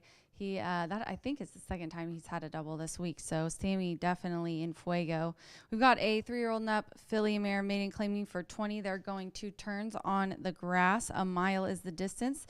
The 1 and the 3 are out of here, but that does leave us still a very nice field here going postboard. And right now the 9, we just switched here. The 11's the favorite. Our DRF formulator projected odds, it's looking like the 9 will end up being the even money favorite.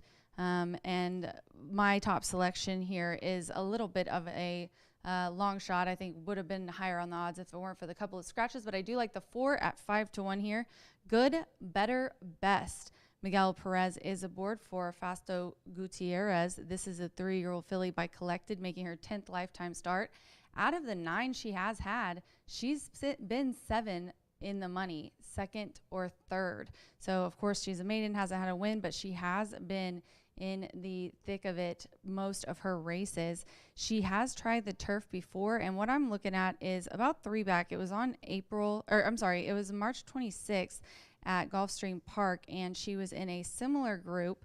She set the pace and ended up getting caught late by Miss Christie by half a length, and Miss Christie came back and won next out. She even got into a little bit of trouble, kind of shifted around there in the upper stretch, but she really overcame it. I think she's got a lot of talent, and she did run a nice 3rd on our turf just a little bit ago on September 8th. And so she likes our grass. She likes this class. It was maiden claiming for 30. We're down now to maiden claiming for 20, which I think is even going to help her out. And she's going down from 1.16 miles to a mile. She does have 2 second-place finishes at this distance as well. English, I'm not surprised, is the favorite at 2-1, who I have in my exacta spot. Manny Esquivel as well has been in fuego. He's riding here for Jonathan Thomas, who from the horses that he has brought here, Jonathan Thomas is 37% win clip and 79% in the money. He finds the spots that he knows his horses can win. He brings them out here, and they do really, really well. 3-year-old filly by English Channel. She's only made 3 lifetime starts. She had an even 4th, only beaten a length and a half back in April at Tampa at today's distance and surface. So not bad, especially considering that she was bumped in that race. And then she tried Kentucky Downs, and we all know those are really tough races, and it is a European turf course, so it's a little bit different than, you know, just our flat mile that she's going to run here today, but definitely has put up some nice numbers in all 3 of her races. And then I'm going to round it out for my trifecta with the 11, which is the co-favorite at 2-1. She's Magic. I say it every time, but Keith Asmussen, I think, very talented jockey. He's got a bright future ahead of him. And obviously for the powerful father, Steve Asmussen, who owns and trains this 3-year-old filly by Good Magic. Unbridled Song Dam as well. This one has made 6 lifetime starts and has a couple of seconds. They claimed this one last time out, and a maiden claiming for 16 on August 22nd at Ellis. So has had a little bit of time off with Steve. I'm sure has improved. Was the better's favorite in her last 2, but did fail. She was only beaten a length by Keen Contender last out. She was just kind of, you know, in the comment line, it says outkicked. It really was. That horse just kind of got a late kick and overcame her. So I think she's talented. I think she fits here in this class, and good connections. Jockeys are getting the leg up, and horses are headed to the track for the 5th race. This does house a 50-cent pick 4. I'm on the 4, and that is Good, Better, Best. Good luck.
The horses called postward now for the fifth race.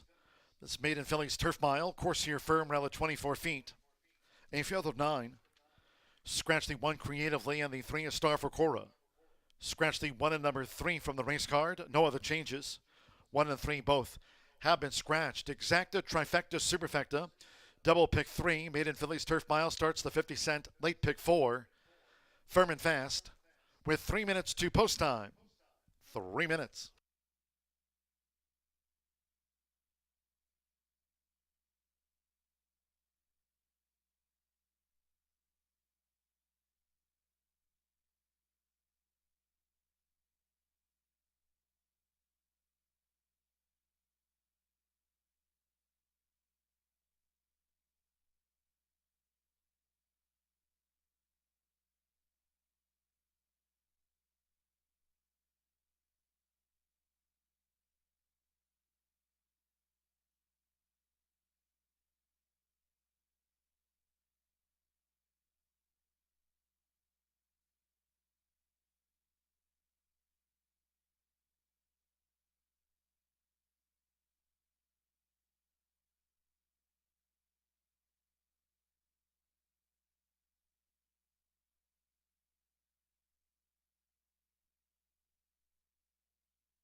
And 1 minute to post time. 1 minute.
The horses are approaching the starting gate.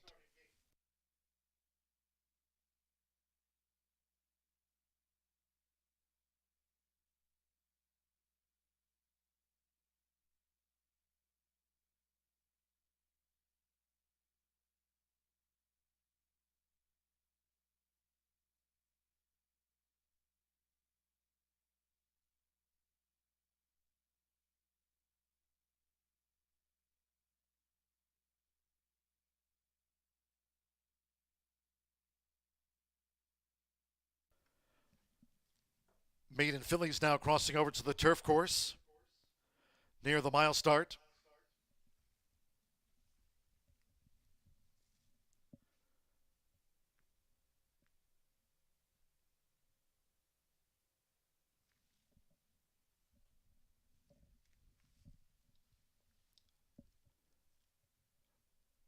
Our fifth of the day to start the 50-cent late pick 4, Firm and Fast. At the gate, it is now post time.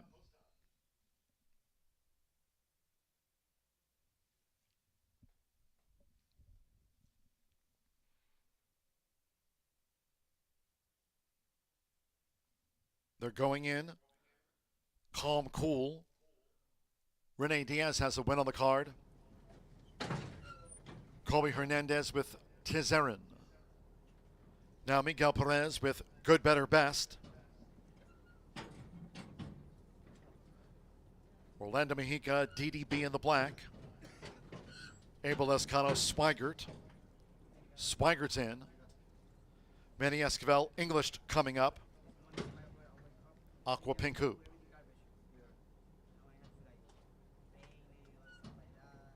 Hannah Leahy with Miss Diamond Rich.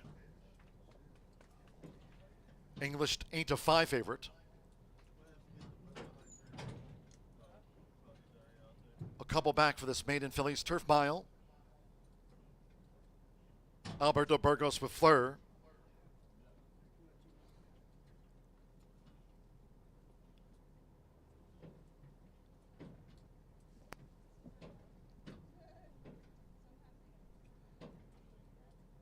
Course here firm. Rail's been set at 24 feet this race week from Horseshoe Indianapolis. English 8-5 favorite. 7-2, Good, Better, Best, and 4-1, Calm, Cool, and She's Magic coming up now.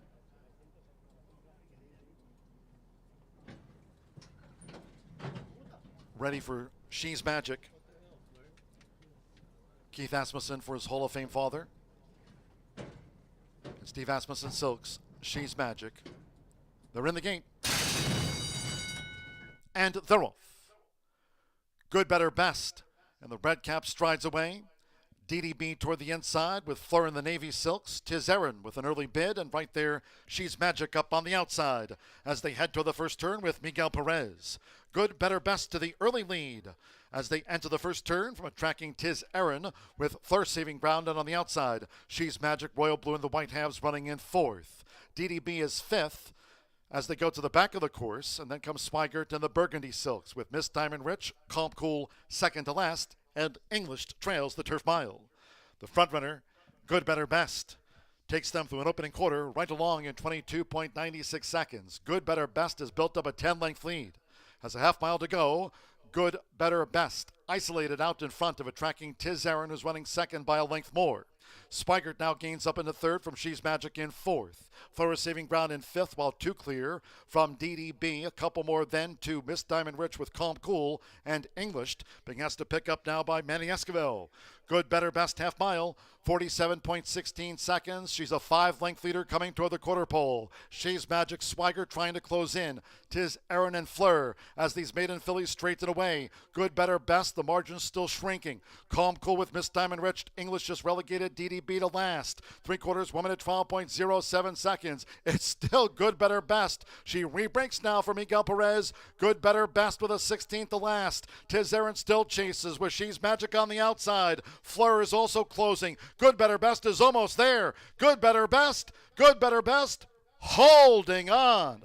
Good, Better, Best. 3/4 of length better than Tizerin with She's Magic. English was nearest at the finish. And Fleur, Good, Better, Best. Wire to wire.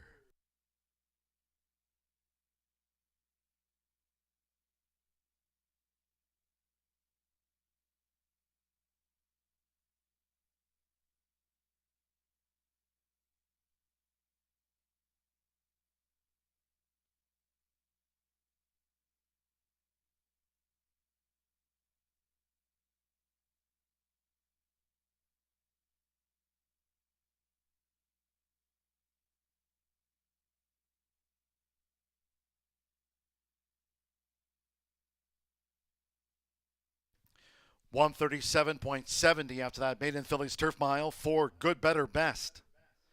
At 9-5, takes them all the way. Miguel Perez for Fausto Gutierrez. Stand by for the result of the photograph for second place. It's 4 Good, Better, Best. 9-5 second choice and 137.70.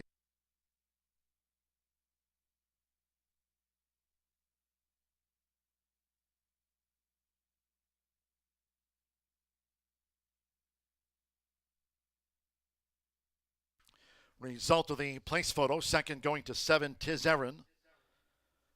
4 Good, Better, Best first, 7 Tiz Aaron, edges 11 She's Magic third, 9 English was fourth.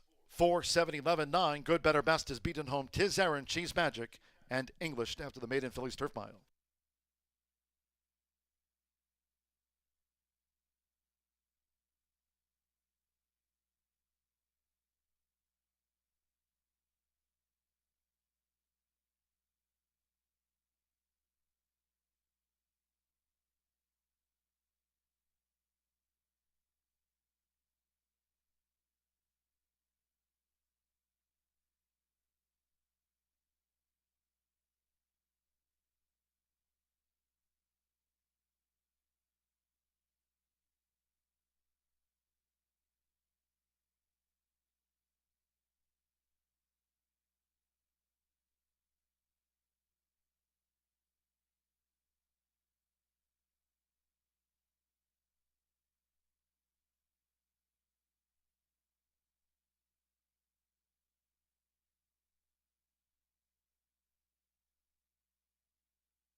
Result official.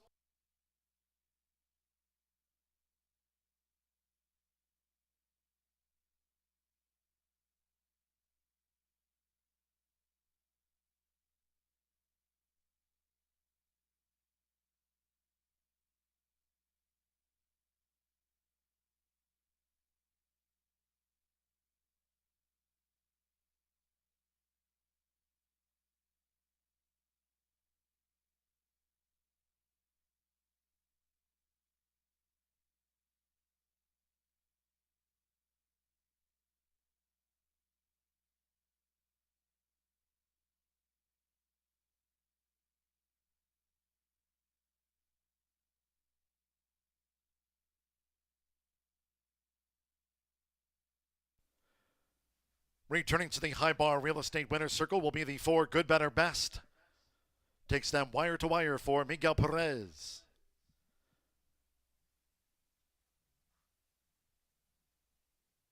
Good, Better, Best, a 3-year-old chestnut filly by Collected.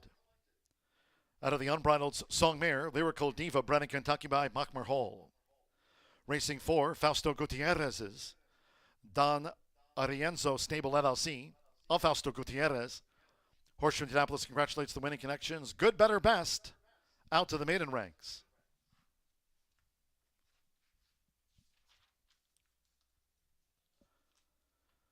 Results in after the maiden Phillies Turf Mile. 4-7 exacta paid $144.40. The 50-cent trifecta. 4-7-11, $319.05. 3-4 double, $37.40. 50-cent early pick 4, $43.75. English fourth. 10-cent superfecta, 4-7-11-9, paid $174.24. Pick 3, $14.30. 50-cent early pick 5, $120.10. $120.10. 50-cent early pick 5. Daily starts on the opener. Today that was at 2:10. Monday at 2:30. Early pick 5 there again, $120.10. 5 of 5. There were 3 claims for 9. English ran fourth. $20,000 claim out to that maiden Phillies Turf Mile. English in a 3-way shake claimed by Tony Granitz. Claimed English away. 6th race. In the Phillies Mare Sprint, scratched the 3. 3 Tipsy Chicks, and 7 Sweet Little Lisa. No pentafecta wagers. Scratch 3 and 7 from the Distaff Sprint. Exacta Trifecta. There is the 10-cent Superfecta. Scratch the Grand Eye 5. Double pick 3. Post time in 18 minutes. Sprint at 4:44.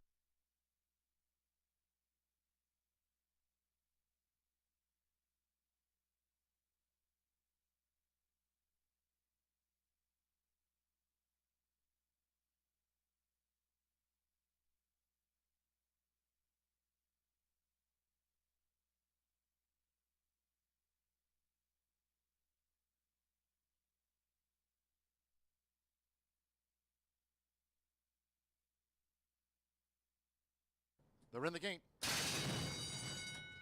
And they're off. Good, better, best. And the red cap strides away.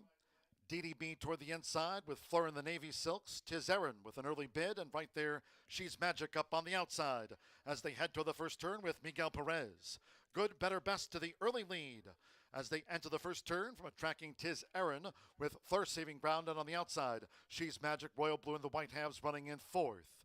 DDB is fifth as they go to the back of the course, and then comes Swigert and the Burgundy Silks with Miss Diamond Rich, Calm Cool second to last, and English trails the turf mile. The front runner, Good, Better, Best, takes them through an opening quarter right along in 22.96 seconds. Good, Better, Best has built up a 10-length lead. Has a half mile to go.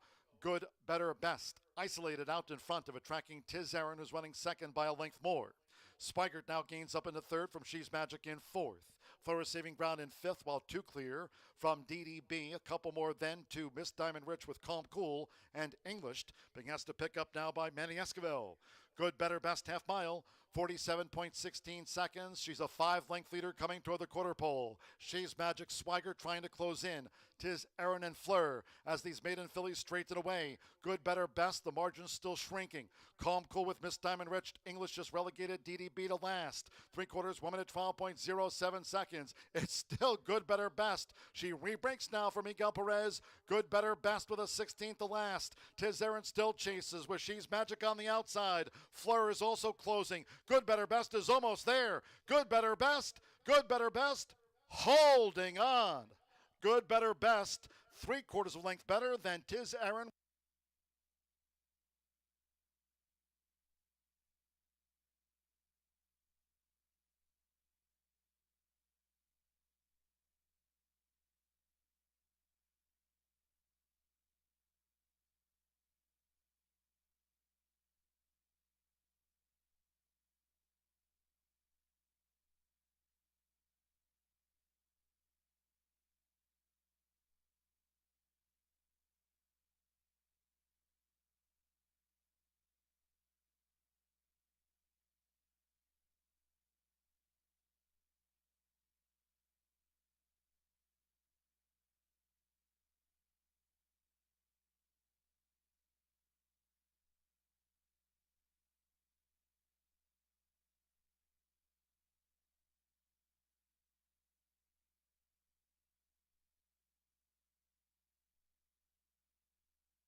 What a race that was. You don't see very often a horse open up by 10, 12 lengths on the backside and hold on for the victory. I'm sure some heavy hitters were hopeful that there wasn't a rider error in there. That horse was projected to go off at 4-1 by those DRF projections, and usually they do not miss by much. The late money came in, absolutely pounded late, 9-5.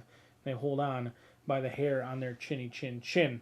Now we move on to race number 6. We'll move back to the main track. Allowance foes, all looking for their second career victory. Scratch numbers 3 and 7. And I think we may have ourselves a good one in here. Caribbean Beauty for Cortland Farms teams up with the Asmussens in here, the father-son training riding duo in this spot. Get the 3-year-old filly, who was a $700,000 purchase at the Keeneland sale back in 2021. And she certainly did not disappoint here at 6-5 on August 28th. 6-5 turned into easy money at the top of the lane. You knew this filly was absolutely loaded, and you see that running line by Equibase. I haven't seen exploded very often with the X as well. So exploded at the quarter pole. It was an impressive run. The turn of foot was very nice. A turn of foot that you see typically on the turf, not very often on the dirt. We'll see if this Uncle Mo filly can take on winners for the first time, but she does have to deal with some tough foes in this spot.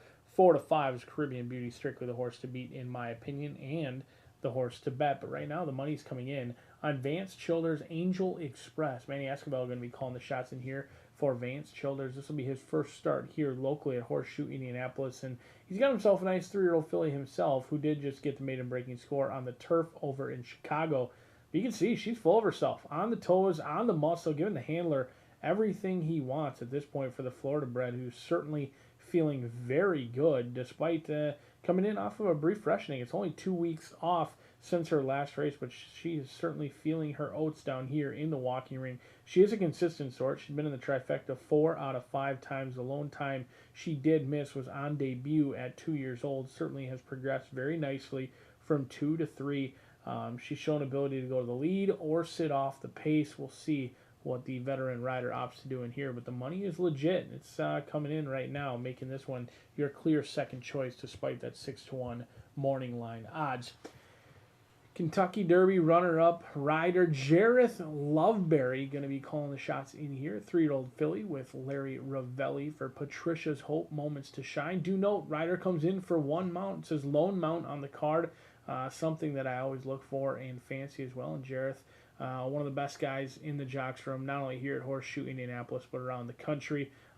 Great family man, great rider as well. So always wish him the best of luck. Got to know him up at Canterbury Park, and he's gone on to bigger and better things for sure. This is a 3-year-old filly by Bolt D'Oro, who's bred to run all day, but thus far has just been sprinting. They go back to the main track where they did debut on the dirt. They ran a good third place finish, beaten by 6 lengths, losing to Dazzling Blue, who's gone on to stake success. We'll see if Patricia's Hope can get back to a familiar spot for them, the winner's circle. But I am all about Caribbean Beauty in here. I think the good-looking gray 3-year-old Uncle Mo filly could be the real deal. We'll find out just 5 minutes from now. Good luck.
The horses are stepping onto the track now for the 6th race.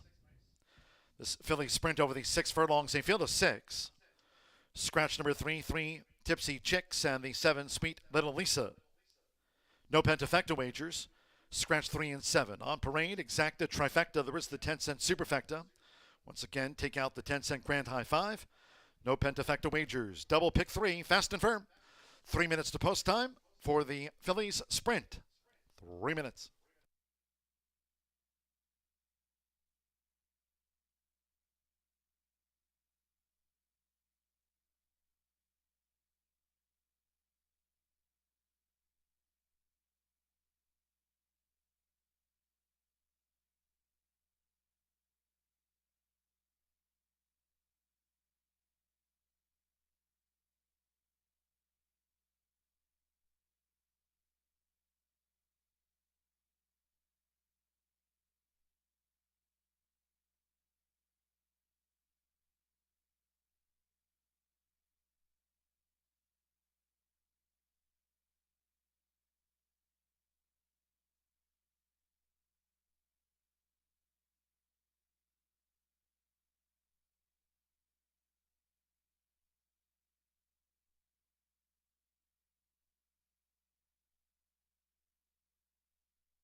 We're less than 1 minute away from post time.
The horses are approaching the starting gate.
The horses have reached the starting gate. It is now post time. Loading Jareth Ludberry with Moment to Shine. Now Keith Asmussen with Caribbean Beauty. 4-5 favorite. Caribbean Beauty has joined Moment to Shine, loading up. Josh Morellas with Casamola. First run since Turfway Park for Casamola there on the all-weather. Joins Caribbean Beauty and Moment to Shine. Now Manny Esquivel with Angel Express. Caribbean Beauty 4-5 favorite. Here's Seachrome. Samir Bermudez has a couple of wins on the card. Seachrome went in well, so stand by one more. Fernando Letta Cruz with Liturgia. It's even money. Caribbean Beauty. All in line. And they're off. Seachrome, Casamola, Angel Express and the Gray Silks, Caribbean Beauty. Here's Moment to Shine, who's looking to move up toward the inside there in that narrow spot for Jareth Ludberry, and gains to the first furlong and a half. Liturgy on the far outside, they're well grouped. Seachrome is just in front. Caribbean Beauty. Right there is Moment to Shine, who takes the top past the half mile. With on the outside, Casamola. Angel Express is racing wide with just over 3 furlongs to go. And Liturgia trails the Philly Sprint. The quarter was 22.24 seconds. Moment to Shine leads with the rail. Keith Asmussen and Caribbean Beauty on even terms, with Seachrome in the 3-path coming toward the quarter pole. Angel Express looks to draw in now from 4th. Casamola flash speed, but has dropped back, and Liturgia trails. They straighten away, and it's Moment to Shine, who turns and burns for home for J-Love. Half mile, 45.80 seconds. Moment to Shine. She leads by just over 2. Caribbean Beauty fully stretched by Moment to Shine, who's finding past the 16th. Angel Express with the rail. Seachrome is running 4th well clear. They're close to home. It's Moment to Shine. Moment to Shine has won it by 2.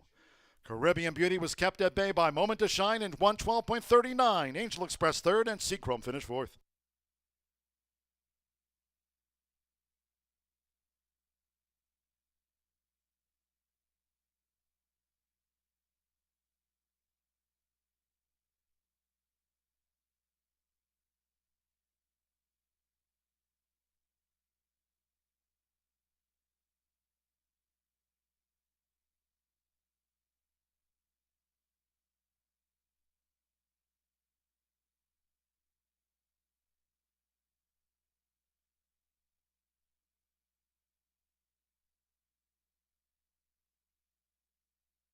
One 12.39 after the Philly Sprint. 1:12.39. Another ground level look. 1, 2, 5, 6 the order. 1 Moment to Shine. 5-2 first. 2 there's Caribbean Beauty. 3-5 favorite, the runner up to Moment to Shine. 5 Angel Express at 9-2 odds 3rd, and 6 Seachrome 13-1 4th, well clear. 1, 2, 5, 6 Jareth Ludberry comes into the chute to score for Larry Ravelli. Vince Fogley as Patricia Soap at Outseen. It's Moment to Shine at 5-2.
Returning to the High Bar Real Estate Winner's Circle is the one Moment to Shine with Jareth Leberry. Moment to Shine is a 3-year-old bay filly by Bolt Doro. At a Moment of Spite by Spitestown, bred in Kentucky by Forever Spring Farm LLC and River Oak Farm, her Kentucky breeders. In the colors, Vince Foglia's Patricia's Hope LLC, and the winner at 5-2 is trained by the Riv. Jareth Leberry for Larry Ravelli, 3-year-old filly sprint win at 5-2 and 112.39 official. 1-2 exact is $17.60. The 50-cent trifecta 125 paid $10.25. 50-cent pick 3 on races 4, 5, and 6. 3 with the 4 with the 1. Pick 3 combination returned $38.85. With C Chrome 4th, 10-cent superfecta 1256 coming back $5.40. 3 and 7 were non-runners in the Philly Sprint. Favorite, second. 6 ran 112.39. Race 7 of today's 11. Still a long way to go. Number 1, Bel Perrin. The ownership should read Mary Jo Gilmore's J. Cool Stable LLC. J. Cool Stable LLC, the ownership of record for the 1, Bel Perrin. 9, Mojo Madam, a pound over. 10, Riley's Redemption plus 3 pounds. There are no scratches, only 11 run. Exacta trifecta superfecta. 10-cent pentafecta on the Phillies Mares Turf Sprint. Starts another double in pick 3. We are firm and fast. And post time for race 7. In 21 minutes, it's due at 5:15. Once again, reminding all Horseshoe Indianapolis fans, no live racing tomorrow. No live racing here over the weekend. First floor OTB. Saturday, Pennsylvania Derby Day. You can watch and wager right here at Horseshoe Indianapolis. Casino open 24/7.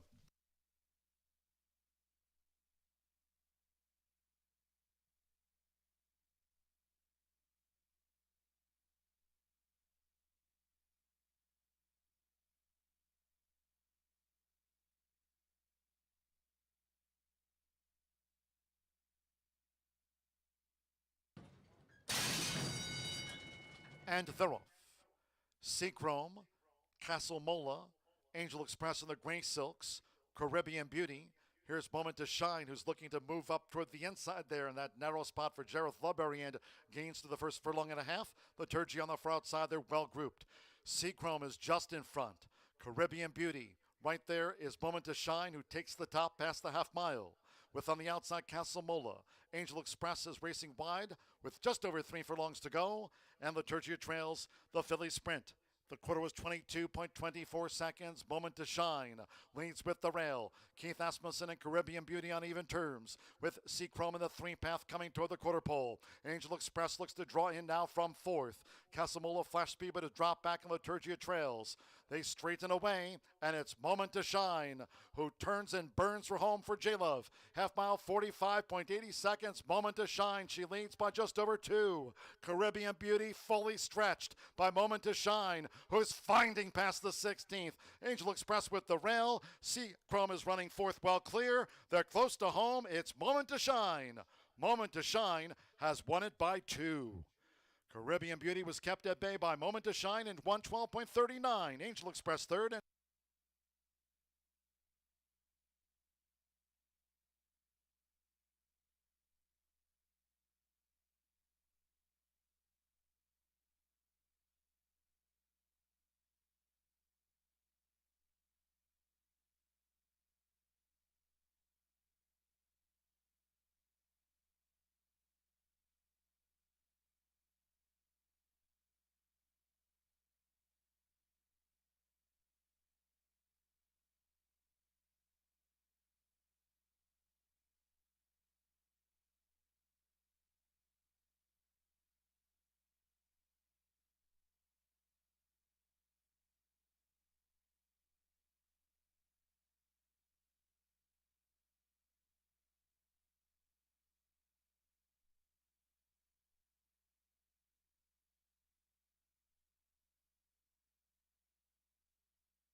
Racing fans, it's time for today's edition of This Week in History.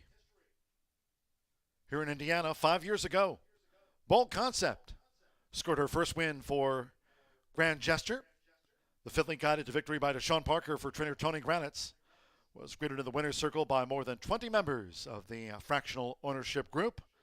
This week in Indiana racing history.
We are 10 minutes to race 7 of 11 today here on our Thursday card.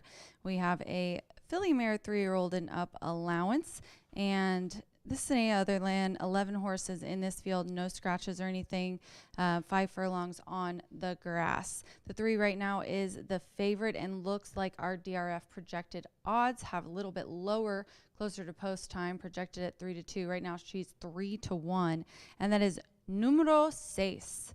Number 6 is going to be ridden today by Manny Esquivel. This is a Joe Sharp trainee. Joe brings them here, and they usually do pretty well.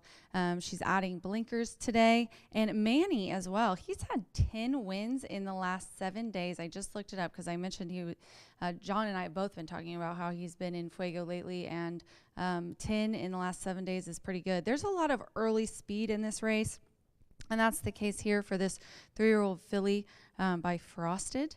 And she tried at Saratoga and ended up not doing well in there. But if you look at her races before that, she's been on turf at some really nice tracks. I mean, Churchill, Kentucky Downs, Keeneland, Ellis, and has had some really nice finishes. Now, most of them were last year. She ran at Saratoga in a really nice third in a stakes race, a $500 stakes race at Kentucky Downs last year. This year, though, in May, she ran at Churchill in one of their allowances. Their allowances are for $127,000. She ended up getting beat a length by Secret Money. She put up an 85 Brisnet speed figure that day. At Ellis, she put up 88 as the better favorite, but was beaten, ended up getting 4th. But she's dropping down in class. She's going down to 5 furlongs today. She has the highest prime power rating on the Brisnet pages, and she's also kind of the class of the race here. So she does have the best speed figure. And with that and added blinkers, she looks like the one to beat here. 3 is my top selection. And then I'm going to go to the rail. Going short on the rail, 24% on the grass right now. Belperon, this one has E.T. Bayard aboard. E.T. is 26% in 2023. Since he hasn't had very many starts there, I figured I'd mention his 2023 win percentage. Steve Manley from the handful he's brought here, he hits at 20% win clip, 40%. He also is 17% win clip and 42% on turf. His horses do really well on turf. And of his last 4 starts, he's had 2 wins and a third, so 3 or 4 in the money is not bad. This one was running at Hawthorne, broke the maiden on the Poly at the end of the year last year at Turfway. Some really nice allowance races at Hawthorne and just missed in both, beaten ahead and less than a length. Both of the winners from those races came back to win. She was the beaten favorite and put up an 82 that day on August 9th. She tried Kentucky Downs, didn't like it. If you draw a line through this one, I really like the 1, 7-2 right now. And then I'm going to round it out with the 4. The 4 is 8-1 on the tote board. Closer to post, it says this one at 11-1, but I really like Angie from Culm. I figured the 3 would get a lot of action. I tried to find a little bit of a price for my try. We'll see what happens closer to post, though. Angie from Culm gets our leading jockey, Joe Ramos, also in Fuego. He has had, I think, 2 doubles this week alone. 3-year-old filly by Gormley, and Kelsey Danner trains this one. Another one with early speed. My 1 has early speed. The 5, a couple on the outside. The outside horses 9-11. I'm worried about the 11. She also has some early speed. But this one, I like the Colonial try, a couple back on the inner turf at 5.5. Broke the maiden with an 83 Brisnet speed figure, won by a neck. Tried another tough allowance. It was first with winners. I'm going to give her the benefit of doubt on that one. And she's put in a bullet work since then on September 7th at Colonial, 4 furlongs, 48-3 breezing, and that was 1 of 4. So she definitely, I think, is ready to go here in this race. Angie from Culm is going to be the one I round out for my trifecta. 3-1-4 for me here in the 7th race. Good luck.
The horses called postward now for the 7th race. This filly's mare's turf sprint over the 5 furlongs. All 11 run. No scratches, no jockey changes. 9 Mojo Madam, 1 pound over. 10 Riley's Redemption plus 3. 1 Bel Perron leads the post parade for Mary Jo Gilmore's J. Cool Stables LLC. That's an ownership correction. Bel Perron, owned by Mary Jo Gilmore's J. Cool Stable LLC. Exacta, trifecta, superfecta. There is the 10-cent pentafecta here. Double pick 3. 3 minutes to post time. Course firm, rel 24 feet, and a fast track 3 minutes.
One minute to post time.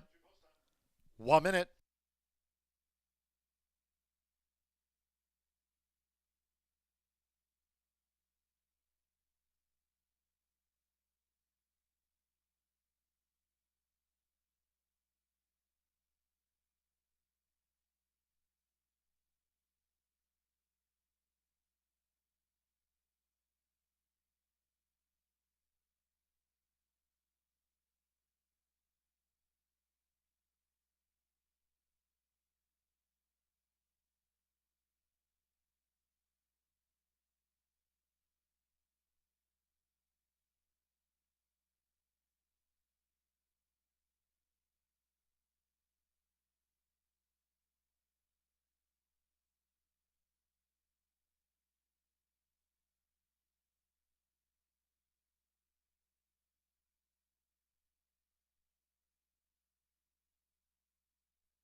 E.T. Barrett adjusting the goggles there on Bel Perron, riding for Steve Manley.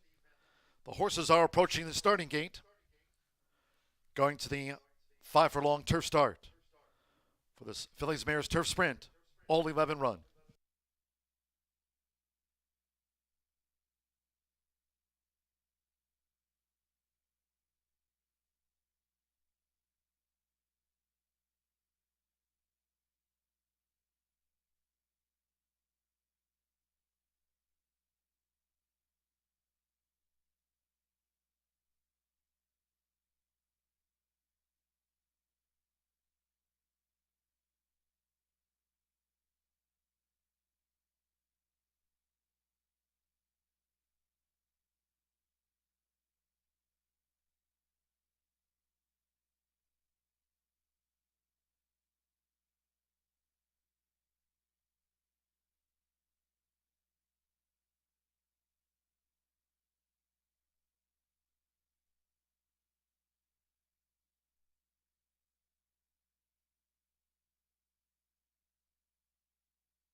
Fillies Mares crossing over to the turf course near the sprint start.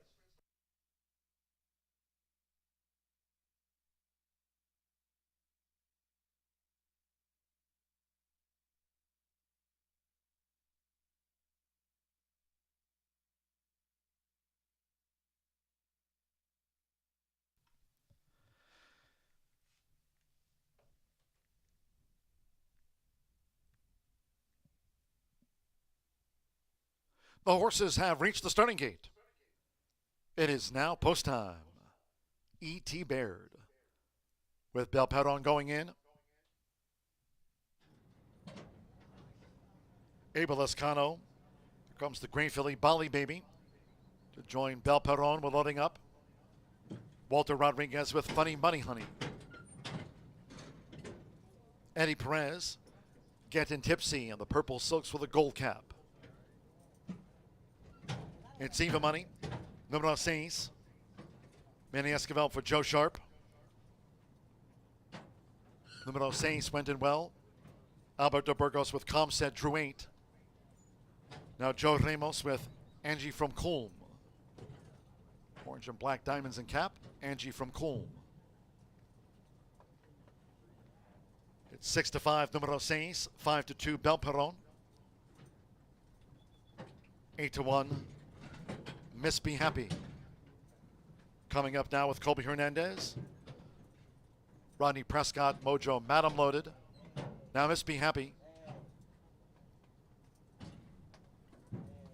Horse here firm. Run was set at 24 feet this race week. Orlando Mexico Riley's Redemption drew 10.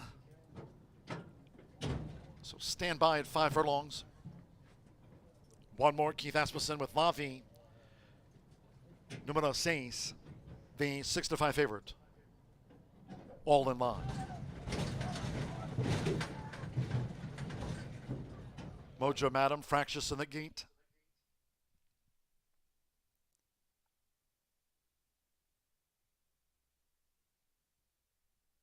They're all in.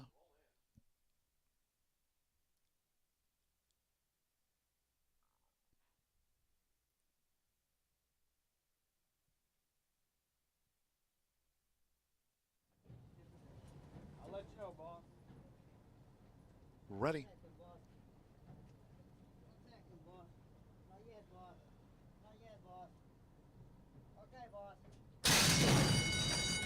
They're off, racing 5 furlongs to a nice line out. Mojo Madam rockets away. There's Funny Money Honey, and Numero Saints is also close with Calm Set, the leading 4. Then Angie from Colm running in 5th. Riley's Redemption starts a bit from 6th. Bel Perron hustled from the rail from 7th. Then on the far outside is La Vie. We trail back to Bali Baby, and finally Gettin' Tipsy. It's Funny Money Honey who leads with the rail. Right there's Numero Saints in the white cap with 3 furlongs to go. It's a break of 2.5 to Riley's Redemption, launching a bit into 3rd but wide. Mojo Madam and to the inside Calm Set. Then comes Miss Be Happy in the green cap, La Vie. Bel Perron, Bali Baby on the far outside. Angie from Coleman, Gettin' Tipsy. Riley's Redemption was very wide off the turn. It's Numero Saints. Numero Saints, Funny Money Honey. Here's Calm Set, who's charging hard on the outside. As they come down toward the final half furlong, it's Calm Set, who's taking the lead from Numero Saints. Funny Money Honey. Bel Perron finishing with interest toward the rail. Riley's Redemption back on course. It's Calm Set with Alberto Burgos. Calm Set won by 3 from Numero Saints. Riley's Redemption was on the wire in a photo with Bel Perron. Then Gettin' Tipsy had a late bid with Bali Baby. Farther back there was Miss Be Happy in back of Calm Set, who takes out the Phillies Mares Turf Sprint in 56.77.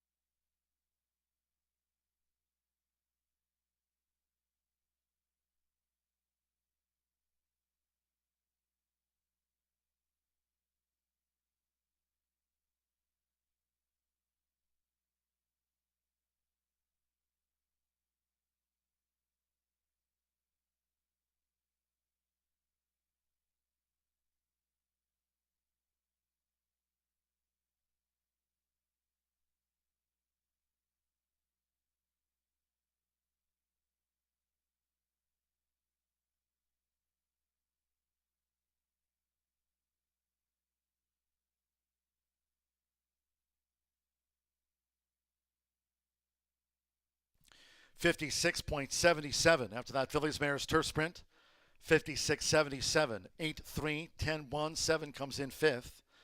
First number 8, Calm Set at 13-1.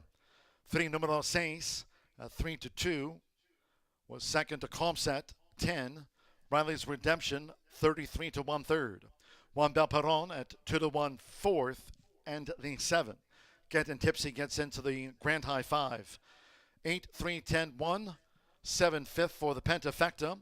Hold all bets until official. Alberto Burgos gets the Factor Mare home for James Egbert and Myron Morehouse. It's Calm Set at 13-1.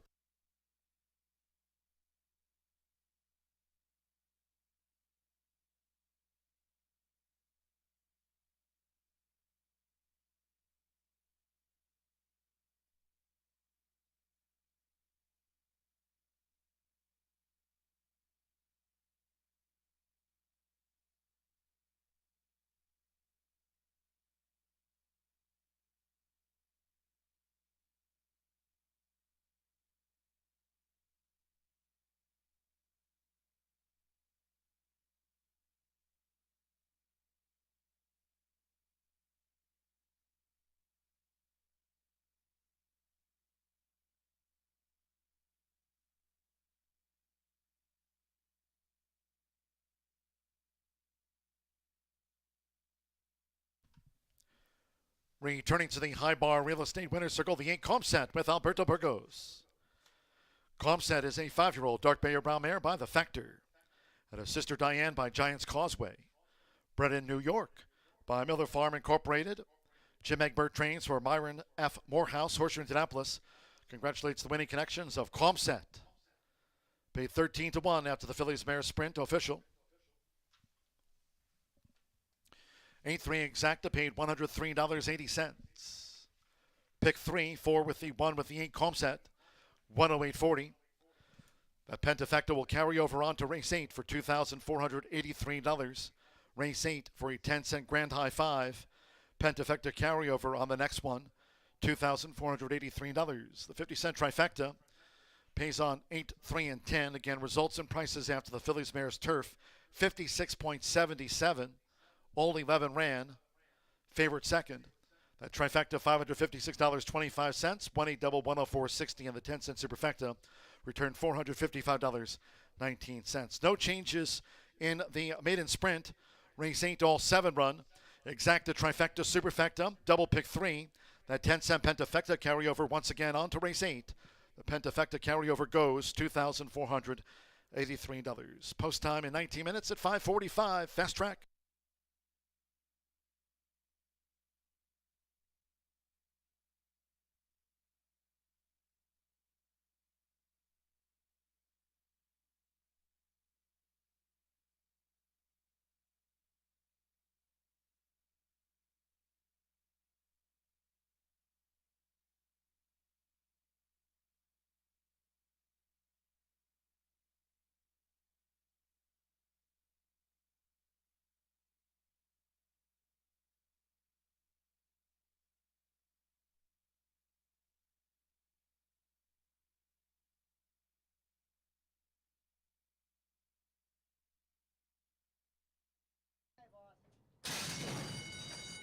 They're off, racing 5 furlongs to a nice line out. Mojo Madam rockets away. There's Funny Money Honey, and Numero Saints is also close with Calm Set, the leading 4. Then Angie from Colm running in 5th. Riley's Redemption starts a bit from 6th. Bel Perron hustled from the rail from 7th. Then on the far outside is La Vie. We trail back to Bali Baby, and finally Gettin' Tipsy. It's Funny Money Honey who leads with the rail. Right there's Numero Saints in the white cap with 3 furlongs to go. It's a break of 2.5 to Riley's Redemption, launching a bit into 3rd but wide. Mojo Madam enter the inside Calm Set. Then comes Miss Be Happy in the green cap, La Vie. Bel Perron, Bali Baby on the far outside. Angie from Coleman, Gettin' Tipsy. Riley's Redemption was very wide off the turn. It's Numero Saints. Numero Saints, Funny Money Honey. Here's Calm Set, who's charging hard on the outside. As they come down toward the final half furlong, it's Calm Set, who's taking the lead from Numero Saints. Funny Money Honey. Bel Perron finishing with interest toward the rail. Riley's Redemption back on course. It's Calm Set with Alberto Burgos. Calm Set 1 by 3 from Numero Saints. Riley's Redemption was on the wire in a photo with Bel Perron.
Ladies and gentlemen, for information, following this upcoming maiden sprint, our final thoroughbred race of the day, we'll close the card with 3/4 horse stakes.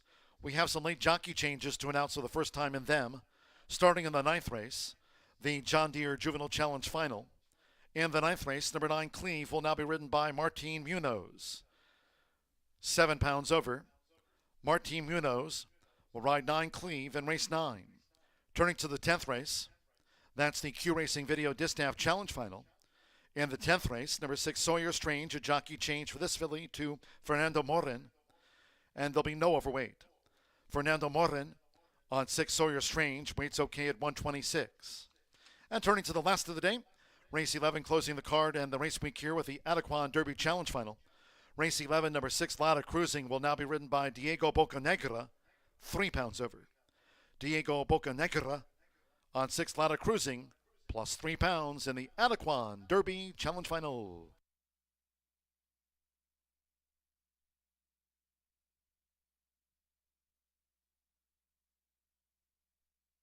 So now we're just going to talk a little bit. So Alexis, you just started riding here in Indiana. You were at Hawthorne before. Tell me your background and how you got started in racing. Well, I was working in a grocery store, and this guy come like nowhere. So he told me like, "Oh, you look like a jockey." So I don't know what to do the next day. So I was thinking about it when he told me that. So that then the next day I didn't go to work. So I go to his house with my motorcycle, and we go to the racetrack in Puerto Rico. And you just jumped on horses and started riding? Had you ever ridden a horse before? No, I never rode a horse before, and I didn't grow up in horses, you know. My family don't know about horses, me either. So when I go to school, I watch these kids getting on horses. So I thought, like, if these kids they can do it, I can do it too. So. Well, awesome. That's such a cool story. Good luck. Who's your agent? My agent is Dennis Cooper. Dennis Cooper? Okay. Yeah. Coop's the best. All right. Thanks so much, Alexis. Thank you so much.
$28 winner in race 7. Congratulations to James Egbert and Alberto Burgess. Comset wins $28.20. We're moving on to race 8. We're just 8 minutes to post here right now. The favorite is the 6 at 8-5. I'm going to go with the 2 Rivoli on top. Colby Hernandez comes in to ride for Ethan West. This one's last start was August 18th at Colonial. Colby was aboard then, so he's coming here. He knows the horse well, is definitely got an easier group here. Did put up a 78, which is right behind the 4 for the highest last race speed rating. Second by half a length in that race versus Tougher, obviously. Before that, kind of had a little bit of trouble and was stepped in and bumped, so you can draw a line through that one, but is a pretty consistent gelding, still looking to break the maiden, making his 9th lifetime start. 3 second place finishes here, but I think Rivoli has the, now that has really faced Tougher before, even at Keeneland, and made claiming for 50 and was second. I think this is the class of the race and is going to find this shortened field easy work here. The 6 is who we're going to go with next. Run and Score. Fernando de la Cruz aboard. Ramos is in the lead with 80. He's on the 3. Fernando just behind him with 77 wins. He's riding here for Marcus O'Donnell, and this one put up a 75 last race, but has the highest speed rating with 83. However, that race that was back in March, was on the mud. A second place finish there. 3rd versus Tougher last out at Aqueduct, and the winner of that race, Lifetime of Chance, came back to win. This one has a 6-month layoff, so some rest has changed Barnes to Marcus O'Donnell, and we'll see what happens with this one. I didn't put it on top just because the layoff was just a little bit of a question mark for me, and honestly, I if there's a mud or slop, they always say it's speed favoring. Could have been why that big number got put up by him. I'm just seeing that the 2 will probably like this field and distance a little bit better. And then I'm going to go with the 4 at 3-1, Time and Beyond. Renee Diaz looking for a double here after winning the second race today. This one is trained by Ron Moquette. Obviously, high percentages all over the place. This 3-year-old colt is adding blinkers today. Put up a 79, the highest last race speed rating for the group at Oaklawn. That was back in March, so another one 6 months off. That last race was a nice 3rd place finish. The 2nd place finisher shakeup came back to win. But the 2 races before that, even though one of them was a 2nd place and the best effort that this one has had, kind of gets off slow, has missed the break a couple times. So hopefully if the 4 gets out clean, I think is definitely going to be in the mix here. 2-6-4 for me as the jockeys get the leg up and horses head to the track. After this race, we are switching over to quarter horse stakes action. We've got the John Deere Juvenile, the Q Racing Video Distaff, and also the Adequin coming up here after this one. 5 minutes to race 8. I'm on the 2. Rivoli, good luck.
The horses coming onto the track now for the 8th race.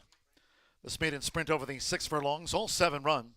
No changes here in our final thoroughbred dash of the day. As Racing Rachel noted, we'll close with 3 quarter horse stakes here. Fast track, slight crosswind at this hour. Exacta, trifecta, superfecta, double pick 3. There is a carryover. Carryover in the 10-cent pentafecta for $2,483 for the top 5 in the 10-cent grand high 5. $2,483 pentafecta carryover. No changes. 3 minutes to post time. 3 minutes.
1 minute to post time for the maiden sprint.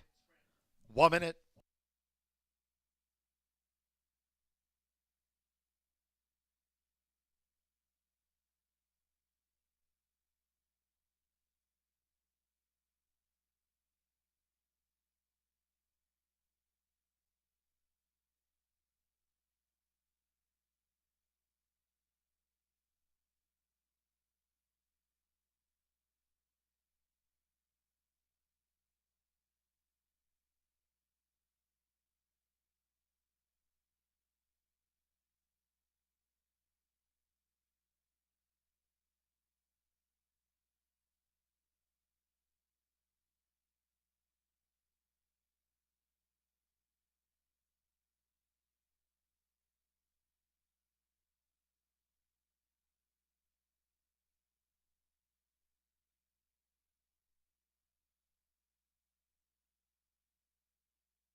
The horses are approaching the starting gate.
The horses have reached the starting gate. It is now post time.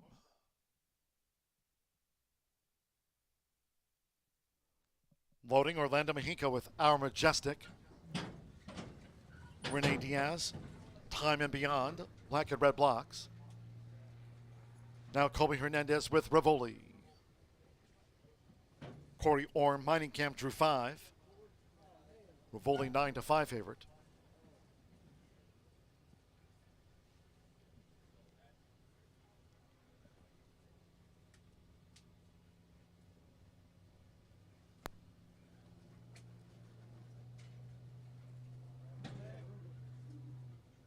Over the 6 furlongs here from Horseshoe Indianapolis, the Skyview, where it's 8-5 on Rivoli. Colby Hernandez for Ethan W. West. 5-2 Time and Beyond. And Run and Score. 5-1 Biadman.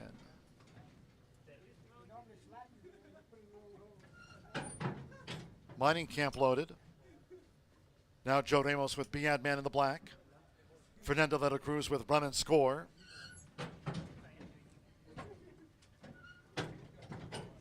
Rivoli holding 8-5 favorite. One more. Abel Escano with Black Raven. Royal Blue and Red halves and cap. All in line. They're off. Mining Camp broke sharp. There's Rivoli.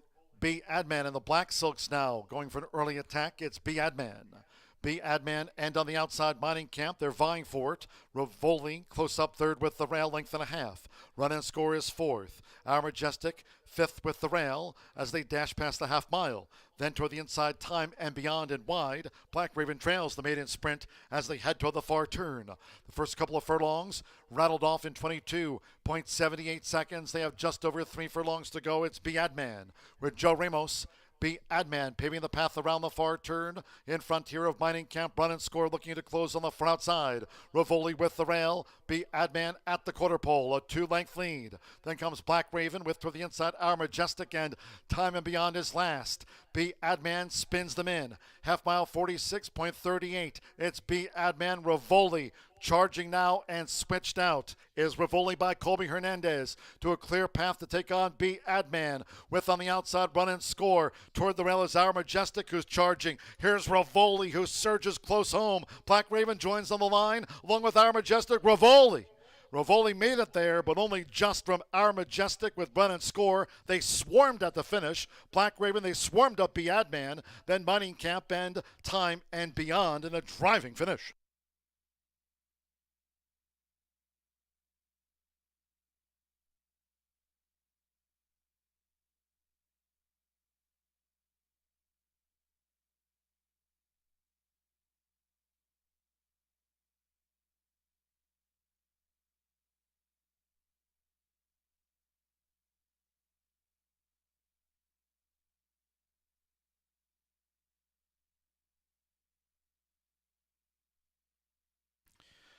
$112.45 after the maiden.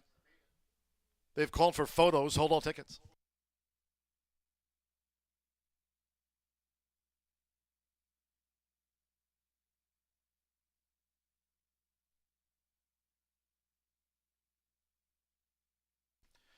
Two, 1, 6, 7, 3 gets into the pentafecta that had a carryover going in to the Grand High Five. It's 2 Rivoli.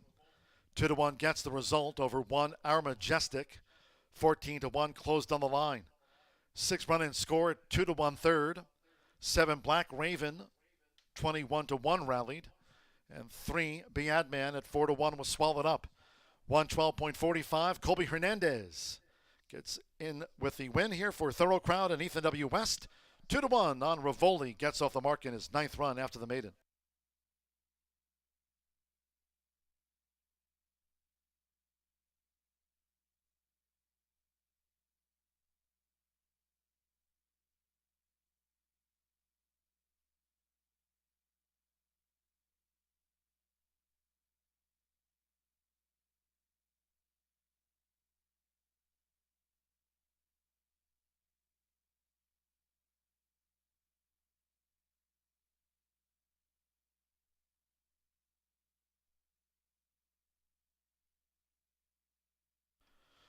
Returning to the high bar real estate winner's circle is the 2 Rivoli with Colby Hernandez. It's official. Rivoli, 3-year-old chestnut gelding by Classic Empire. And of Half Cause by Giants Causeway, bred in Kentucky by Craig Netwig and Deborah Barkley, his Kentucky breeders. Ethan W. West trains for Philip Crone's Thorough Crowd. Horseshoe Indianapolis congratulates the winning connections of Rivoli out to the maiden ranks in 112.45. Official. 2-1 exacta paid $61.60. 50-cent trifecta, $81.35.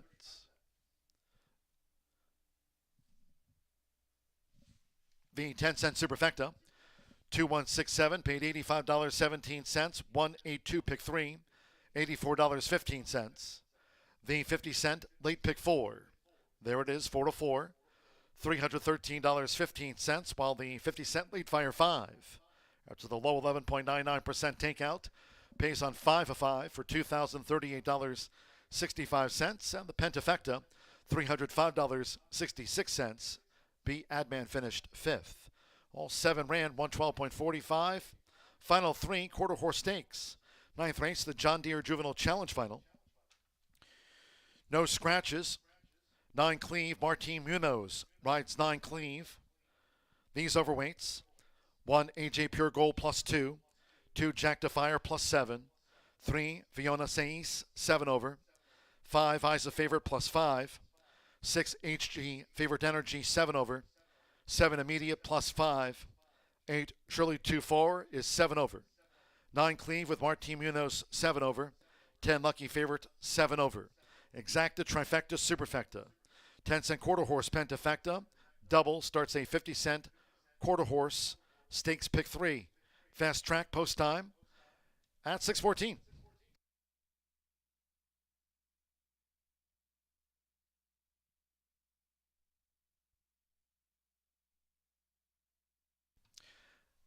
Every Thursday through closing day of the meet here at Horseshoe Indianapolis. Closing week will be Monday, November 13th through Friday, November 17th.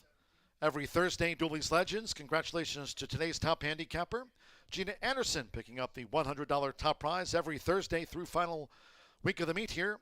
Dooley's Legends. Congratulations, today's top handicapper, picking up the $100 prize, Gina Anderson. Well done, Gina. Today's Dooley's Legend.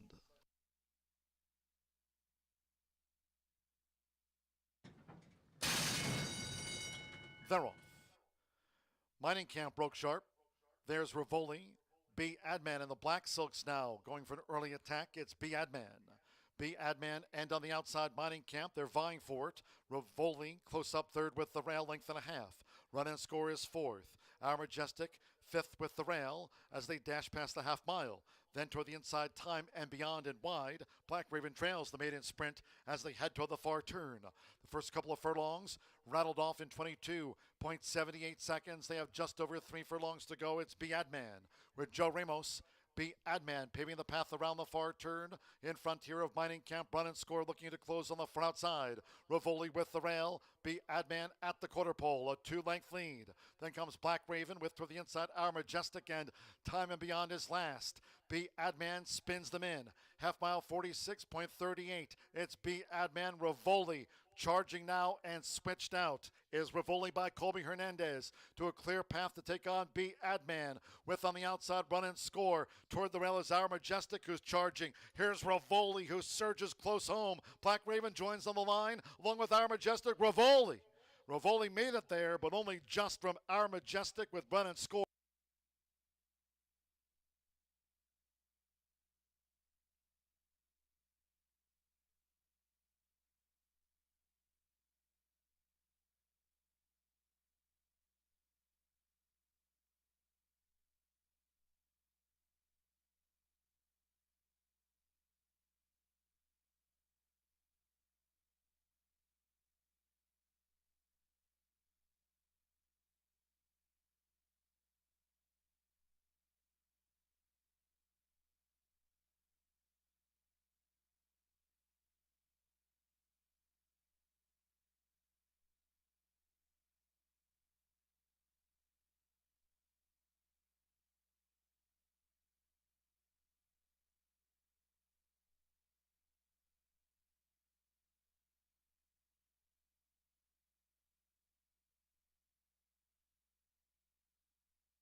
All right, we've got some great quarter horse racing action this afternoon at Horseshoe Indianapolis. 3 AQHA Bank of America Challenge. These are regional qualifiers. We're going to begin with 2-year-olds competing in the 43,197 John Deere Juvenile Challenge.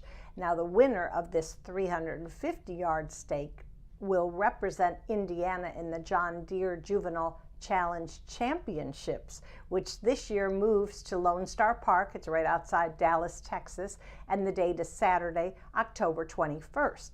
Now, I know they're going to do a great job, but I have to give kudos to the entire team at Horseshoe Indianapolis for their knockout role as host last October. All right, everything was great. I've had people tell me, oh my gosh, the flowers were beautiful, the hospitality was wonderful. That was true, but what about that drone footage of danger in the Bank of America Challenge Championship? That was beyond riveting. Fantastic job, everybody. All right, well, now we've got some horses to look at, so let's go to the paddock and take a look at a few of these 2-year-olds. My top choice is number 6, HG Favorite Energy, an Oklahoma-bred son of Favorite Cartel who makes his 4th start for trainer Tony Cunningham. His wife Lisa owns this gelding, who won his trial for the $148,000 Heartland Futurity. In the August 12th final, he finished 3rd, but what I liked about that was that Futurity was at 300 yards and HG Favorite Energy was closing gamely. I think that bodes well for his chances in today's 350-yard distance. Next up for me, number 4, Let's Go Brandon, also sired by Favorite Cartel, bred, owned, and trained by Dean Fry, who we remember from last year when he brought his brilliant champion Danger to win last year's Bank of America Challenge Championship. Now, Brandon ships in from Ruidoso Downs, where he competed in a 440-yard trial for the $3 million All-American Futurity. This is his debut at Horseshoe Indianapolis, but he's got talented young rider Brian Candenosa aboard. And I'll round out my top 3 with number 9, Cleve. Now, this horse was a very impressive debut winner here on July 22nd. He won by a nose, but that was at odds of 46-1. He's trained by Ricardo Martinez, who's firing at 45% in the money. This is a Whiting Ranch homebred, facing some more experienced 2-year-olds, but I wouldn't be surprised to see the son of Lotta PYC qualify for the final.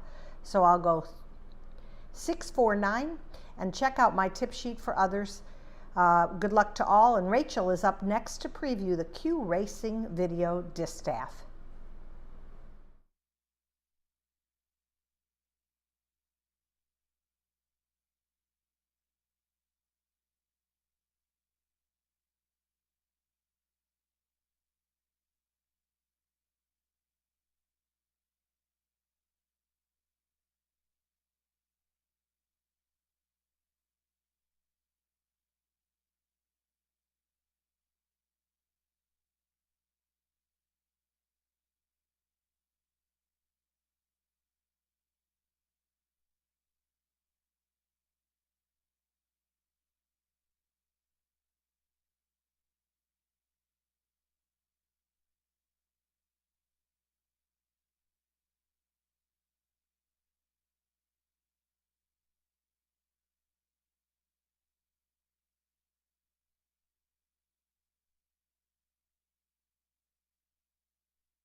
Stepping onto the track now for the 9th race, the John Deere Juvenile Challenge Final here over the 350 yards.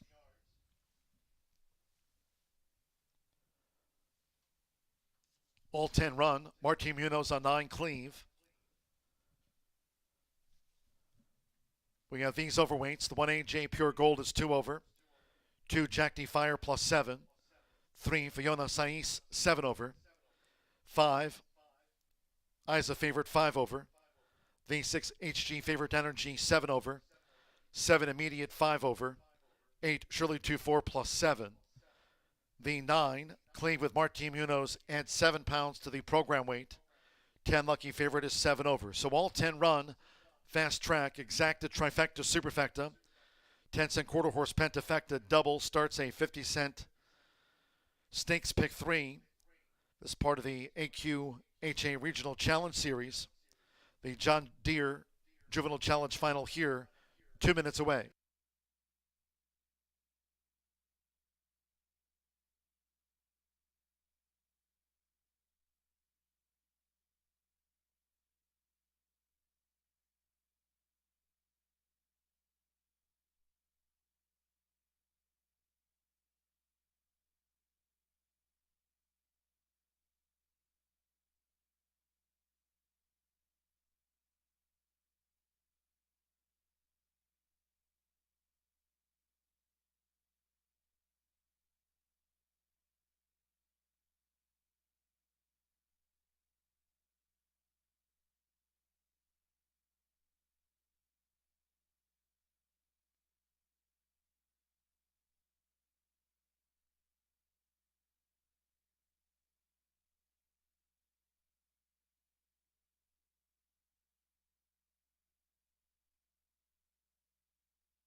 At 1 minute 2 post time. 1 minute.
The horses are approaching the starting gate.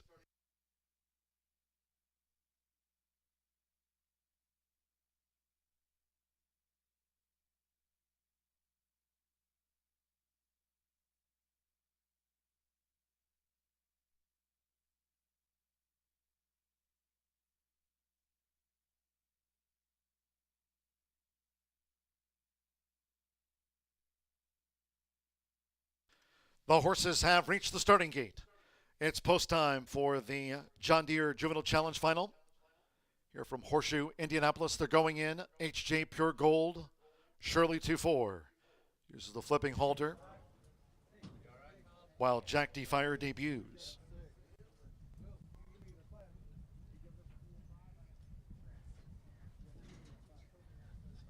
HG Favored Energy facing up to the gate.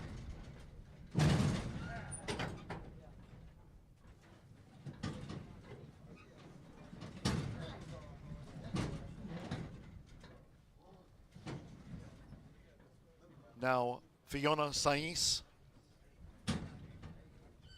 Drew numero 3. Fiona Saiz is in.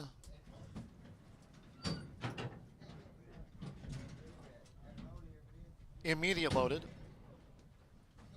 Let's go, Brandon.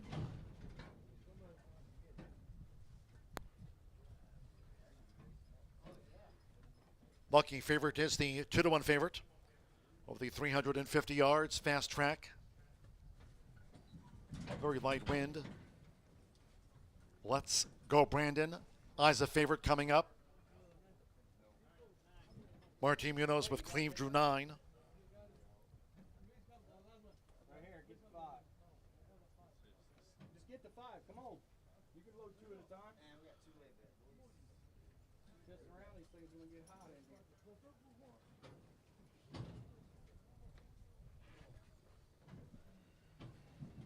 Looking here at Cleve.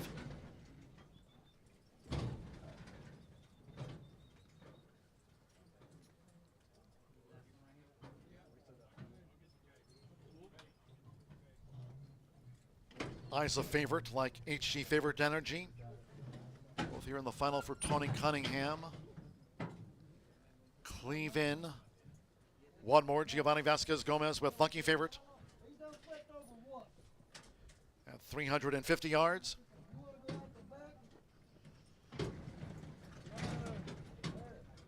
Here's Lucky Favorite. So stand by. Fast track. All in line. We're off in the John Deere Juvenile Challenge Final. The Californian HJ Pure Gold rockets away. Charging, let's go, Brandon. Here comes HG Favored Energy mounting a strong charge. 110 yards to go. It is AJ Pure Gold. Here's HG Favored Energy, who surges at HJ Pure Gold. HG Favored Energy to get and beat AJ Pure Gold. Lucky Favorite was next with immediate in the John Deere Juvenile Challenge Final from Horseshoe, Indianapolis.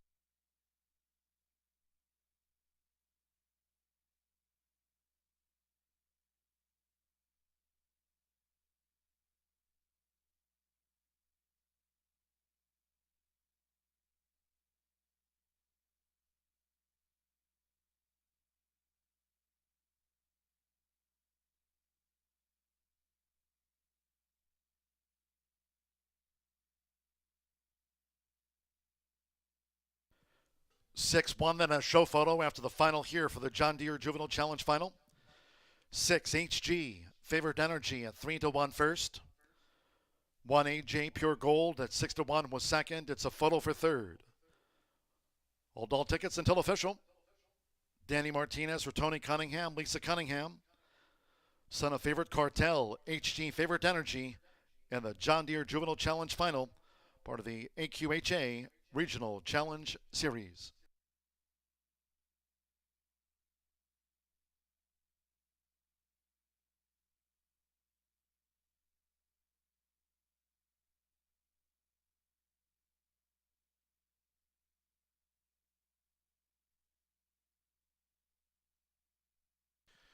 After a photo, number 7, immediate. 6-1 gets in for third in the final over 10 Lucky Favorite at 3-1 Just Miss Show. And the 4, Let's Go Brandon, fifth in 18.02. 18.02 for HG Favorite Energy.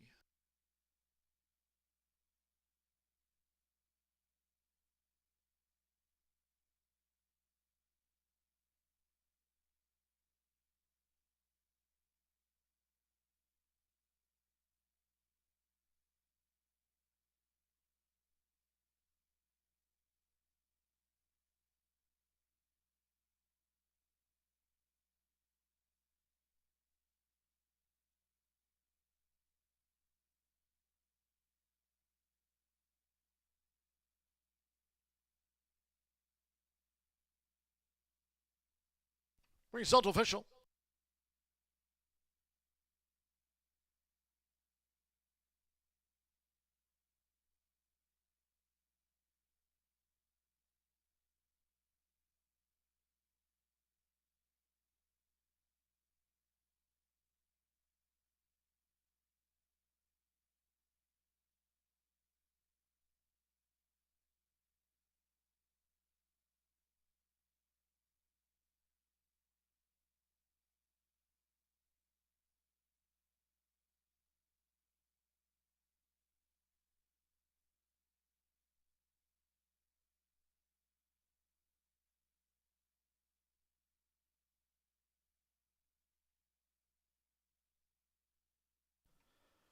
Returning to the high bar real estate winner's circle, the 6 HG Favorite Energy with Los Martinez.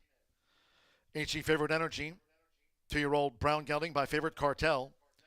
At a Miss Energy P by PYC Paint Your Wagon, Brennan, Oklahoma, by Randy and Stacy Hill. Tony Cunningham trains for Lisa Cunningham. Horseshoe Indianapolis congratulates the winning connections of HG Favorite Energy. Takes out the John Deere Juvenile Challenge Final here in 18.02. Results in. Trophy presentation coming up. 6-1 Exacta $69.60. Pentafecta $145.36. Pick 3 $85.55. 50-cent trifecta $103.55. 2-6 double $29.60. And the 10-cent superfecta 6-1-7-10 paid $82.73.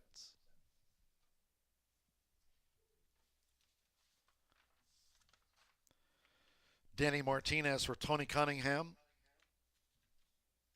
Winning team after the final for the John Deere Juvenile Challenge in this region.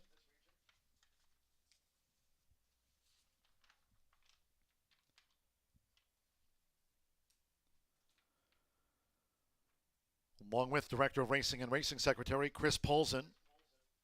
Trophy presentation after the final for the John Deere Juvenile Challenge. Once again, congratulations. Winning owner Lisa Cunningham, trainer Tony Cunningham, and Danny Martinez. HG Favorite Energy and the John Deere Juvenile Challenge Final, part of the AQHA Regional Challenge Series.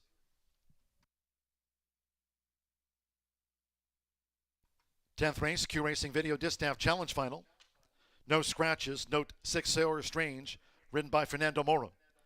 Fernando Morin on 6 Sawyer Strange.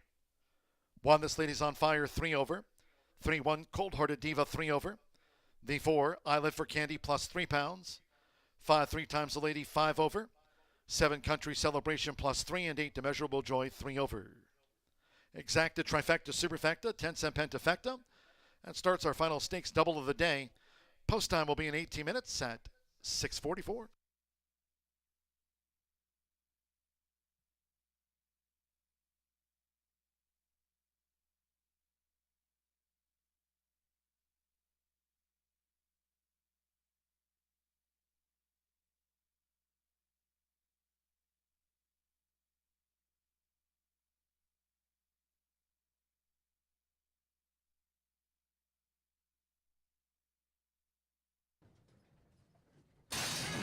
We're off in the John Deere Juvenile Challenge Final. The Californian HJ Pure Gold rockets away. Charging, let's go, Brandon. Here comes HG Favorite Energy mounting a strong charge. 110 yards to go. It is AJ Pure Gold. Here's HG Favorite Energy, who surges at HJ Pure Gold. HG Favorite Energy to get and beat AJ Pure Gold. Lucky Favorite was next with a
The John Deere Juvenile Trial last race was won by HG Favorite Energy.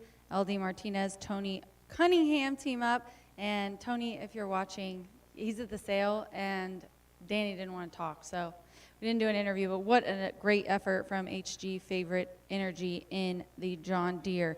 We're going to move on to the Q Racing Video Distaff Challenge Final, and this is a 3-year-old stakes trial 400-yard dash. We've got an 8-horse field here, and right now the 4 is the 4 to 5 favorite.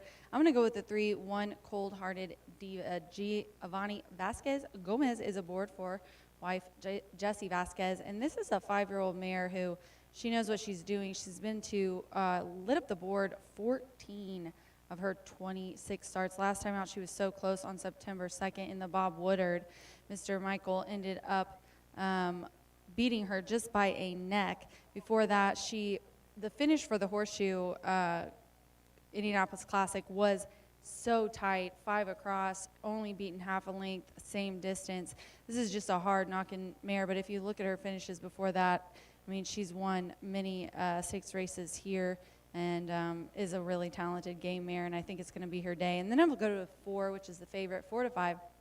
And as I live for Candy, Rolando Pina aboard for Jason Pasco. If you look at her finishes, I mean, it's not shocking that she's the 4 to 5 favorite. She did race here last out, but her last 10 races, she has not been worse than 3rd. She's a multiple stakes winning mare. She's done a lot of her running at Ajax. She's been 14 times in the money out of 21 starts. She's got 6 wins. And in this field, that is the most wins of any of them. Rolando Pina, wonderful jockey. Her debut here was on August 31st. She's tough, and she ended up just getting beat a length and a half. She kind of had like a late bid, but she just kind of got stuck there. That was at 350, though. At 400 yards, she does really well. And then the 2, EC Abella. I knew the 4 would be pretty low price. I tried to find a bit of a long shot here, and I think the 2 towards the inside, 19 to 1, EC Abella, is one to look at. Gustavo Almanza is the trainer. This 7-year-old mare, she is very well bred. She got in a lot of trouble last time. She came up at the start. She got knocked around, totally taken out of the race at the beginning of it, and that was an allowance at FanDuel. Now, if you look before that, though, you draw a line through that one. She's very, very consistent, and she's gotten 3rd the last 3 before that, and then a 2nd back at the end of the year. So she, honestly, I think is a good bet, especially at the odds to put in for your trifecta. I've got 3-4-2 here in the Q Racing Video Distaff Challenge, our 10th race. We've got one more after this, the Adequan, so stick around. Good luck.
horses called post right now for the 10th race, the Q Racing Video Distaff Challenge Final.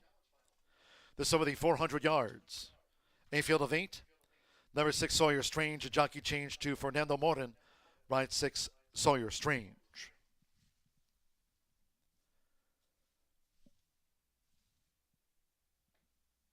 Now here they are on parade. One is This Lady's on Fire. Francisco Quintero rides her Tony Cunningham, owned by Alan Ellman. Number 2, Isiabella. The rider Brian Candenosa. Riding here for trainer Gustavo Almanza Jr. Isiabella is owned by Alejandro Almanza. 3-1 Cold Hearted Diva with Giovanni Vasquez Gomez. Jesse Vasquez trains for breeder owner Bennett Racing Stable. Number 4, I Live for Candy with Rolanda Pina. Trained by Jason Pasco for owner Milana Quasian. Number 5, 3 Times a Lady. Danny Martinez going for a stakes double with Tony Cunningham. This filly for breeder owner Patty Marshall. 6, Sawyer Strange. Note the jockey change here to Fernando Morin. Riding for Ricardo Martinez. Owned by Steve Whiting's Wedding Ranch. 7 Country Celebration with Martin Munoz. Riding here for Felix Barraza. Owned by Janelli Barraza. And 8 is Immeasurable Joy with Aaron Hunt. Ron Raper trains for breeder owner Lefonso Jenkins Stick and Move Stables LLC. Now these overweights reported. 1, This Lady's on Fire +3. 3-1 Cold Hearted Diva 3 over. V4 I Live for Candy +3. 5, 3 Times the Lady 5 over. 7 Country Celebration +3 and 8 Immeasurable Joy 3 over. Exacta Trifecta Superfecta 10-cent quarter horse Pentafecta. We start a stakes double on a fast track. 2 minutes to post time for the Q Racing Video Distaff Challenge Final. 2 minutes.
The horses are approaching the starting gate. Going to the 400-yard start for the Q Racing Video Distaff Challenge Final.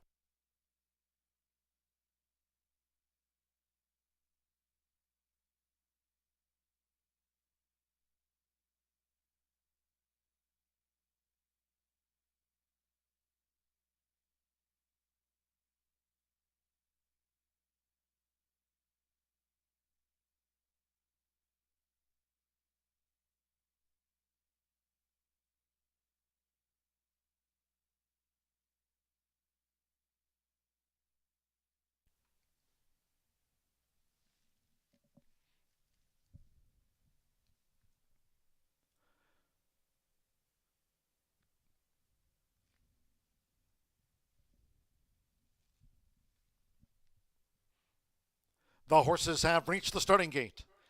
It is now post time for the Q Racing Video Distaff Challenge Final. Isabella uses the flipping halter. She's first in, Isabella. 3 times a lady. Danny Martinez going for a stakes double with Tony Cunningham. This lady's on fire. Has the round draw, went in well. This lady's on fire. Sawyer Strange in. One Cold-Hearted Diva loading up. Here comes Country Celebration. This over the 400 yards.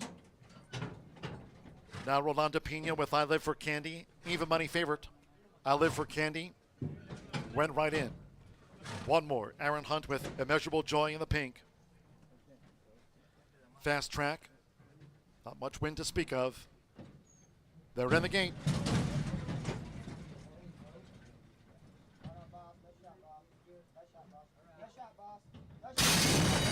They're off in the Q Racing Video Distaff Challenge Final. One Cold-Hearted Diva. I Live for Candy has the white blinkers. From those inside gates, this lady's on fire with Isabella. One Cold-Hearted Diva barrels past the final furlong in front. One Cold-Hearted Diva. Here's I Live for Candy. Sawyer Strange looks to join on the line. I Live for Candy. I Live for Candy. On the wire there with a sweet success as Sawyer Strange came charging at I Live for Candy. One Cold-Hearted Diva finished third after the 400 yards in the Q Racing Video Distaff Challenge Final.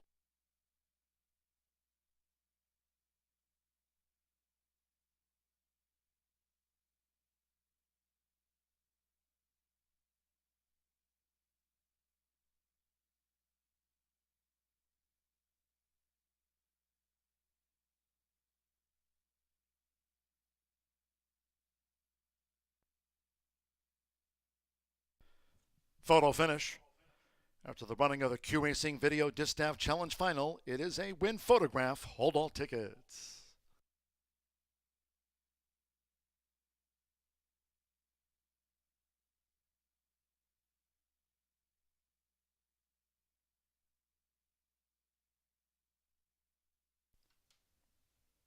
Result of the photograph, first number 4, I Live for Candy at even money.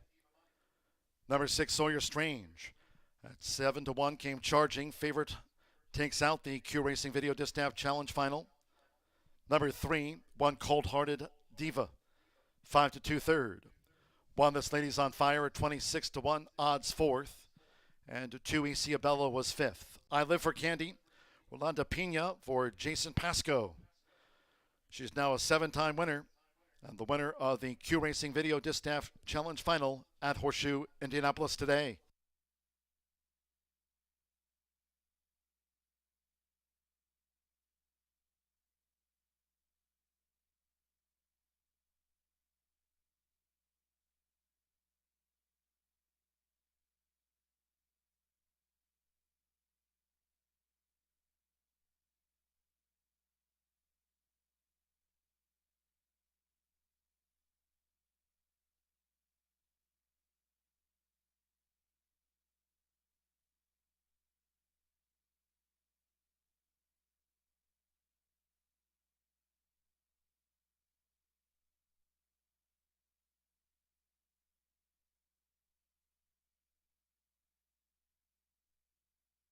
Result official.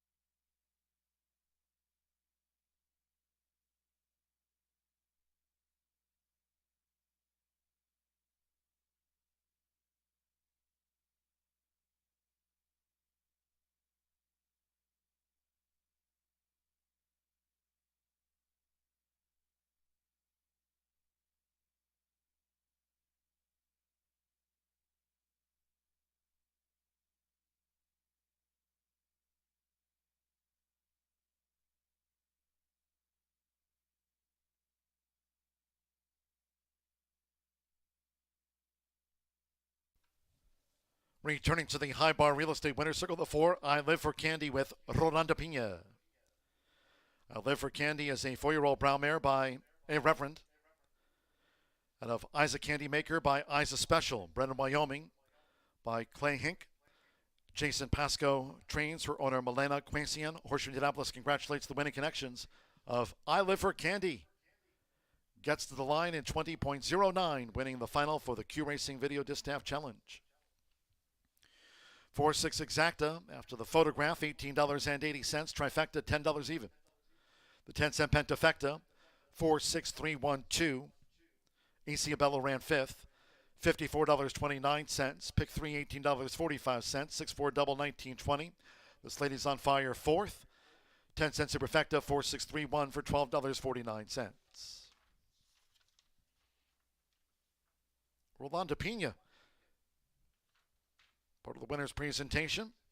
Director of Racing Secretary Chris Polson joins for the photo too. Trophy presentation after the final for the Q Racing Video Distaff Challenge. Congratulations, winning trainer Jason Pasco, owner Milena Quasian. Rolanda Pina, the winning jockey. I Live for Candy in 20.09 takes out the Q Racing Video Distaff Challenge final. We'll close with race 11 in 18 minutes, the Adequan Derby Challenge final. Over the 400 yards, all 6 run, 6 ladder cruising. The jockey there will be Diego Bocanegra, 3 pounds over. 2 Prolific Jess +5, 3 Rogues Last Game 5 over, 4 Bravo 5 over. Exacta Trifecta Superfecta, post time in 18 minutes, and Racing Rachel with the connections of Rachel, I Live for Candy.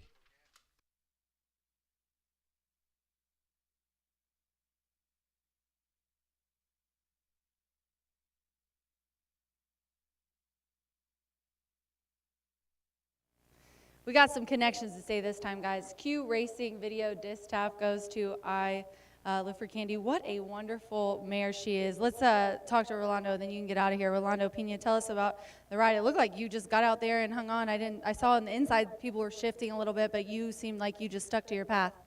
I broke a little bit behind, and then she started cutting up with the other one real quick. And then I just was hesitating to bring out my stick, but she was doing so good, I was hating to mess her up on what she was doing already, her own job, you know. You just got to sit there and enjoy the ride, huh? Yes, let her do work on her own. Yeah. Congratulations on the win. Thank you so much. All right, Jason. Yeah, thanks so much, Jason Pasco here, and she was at Ajax a lot. She ran really well there, and my gosh, I counted. She's not been out of the money in 10, 14 in the money finishes. She just is the epitome of a game mare. So tell us how happy you are with this race today. I'm thrilled. We came down a few weeks ago to prep for this, and she ran really well, and she was great today. Definitely paid off getting her one race in there, even if she was second, huh? 100%. 100%. Well, congratulations on the win. Thank you. All right, everybody, we've got the Adequan coming up next, but I Live for Candy winning the Q Racing Video Distaff Challenge. Good luck.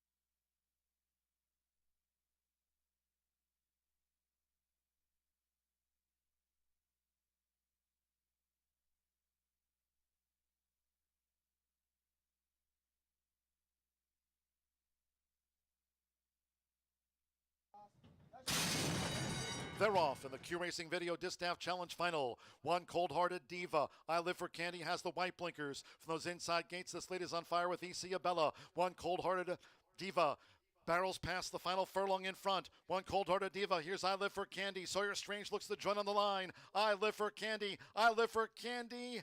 On the wire there with a sweet success as Sawyer Strange came charging at I Live for Candy.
Our finale this afternoon is the third of 3 AQHA Bank of America Challenge races.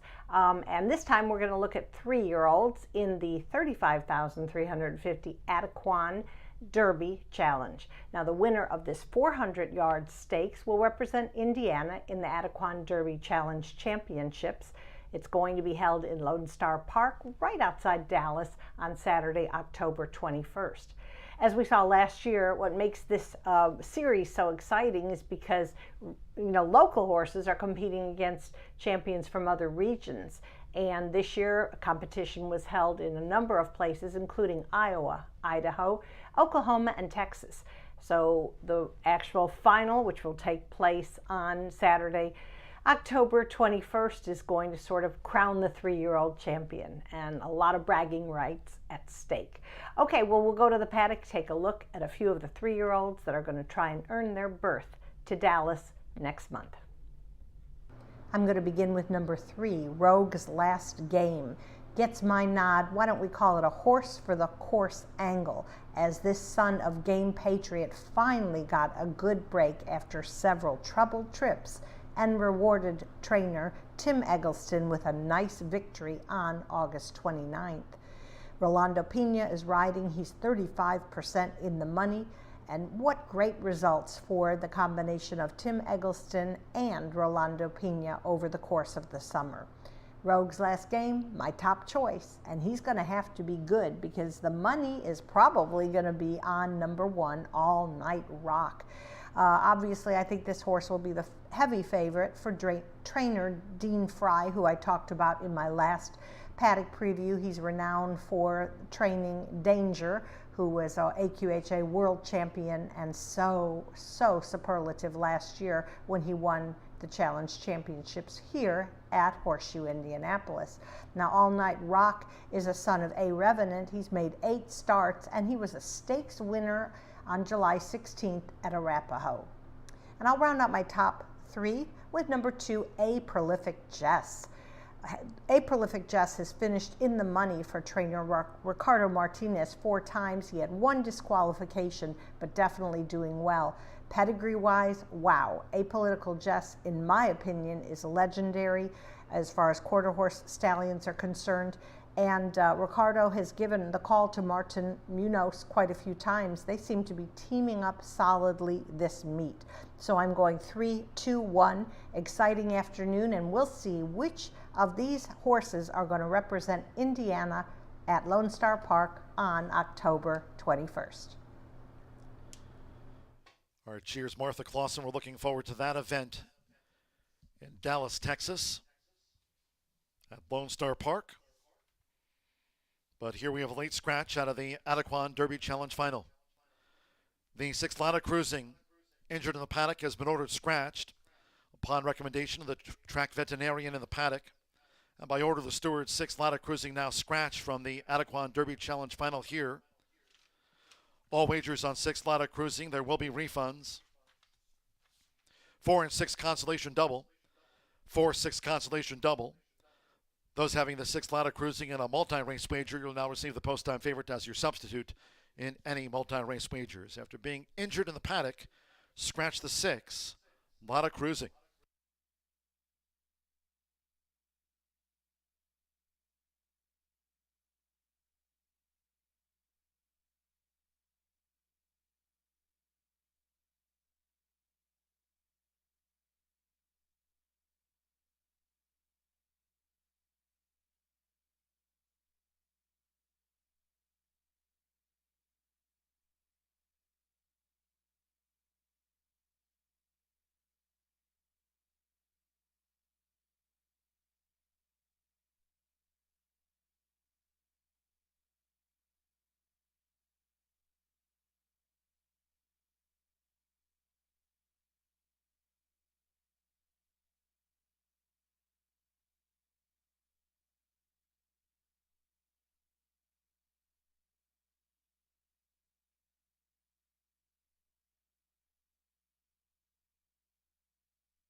The horses call postward for the 11th and final, this Adequan Derby Challenge final. Again, that late scratch on 6, Lotta Cruising, injured in the paddock, and a late scratch here, Lotta Cruising the 6. 2 A Prolific Jess 5 over, 3 Rogues Last Game plus 5, and 4 Bravo 5 over.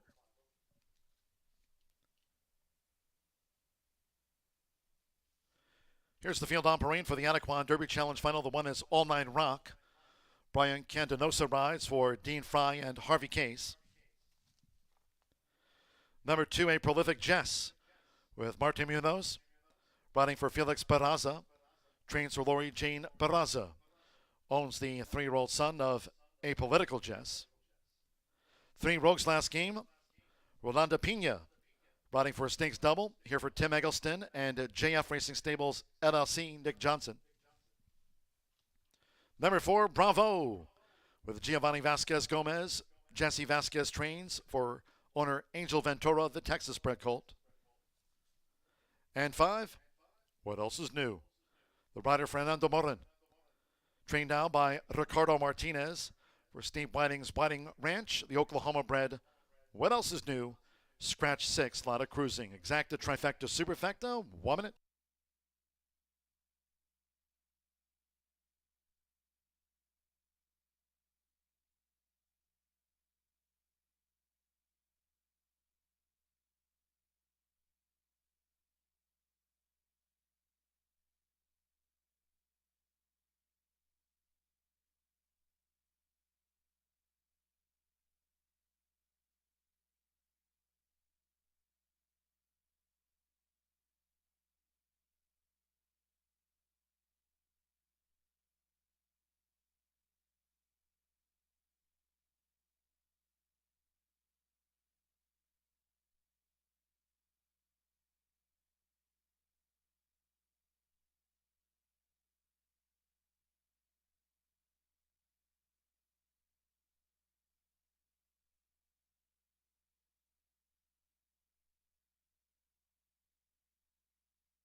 Late scratch, it's a big one.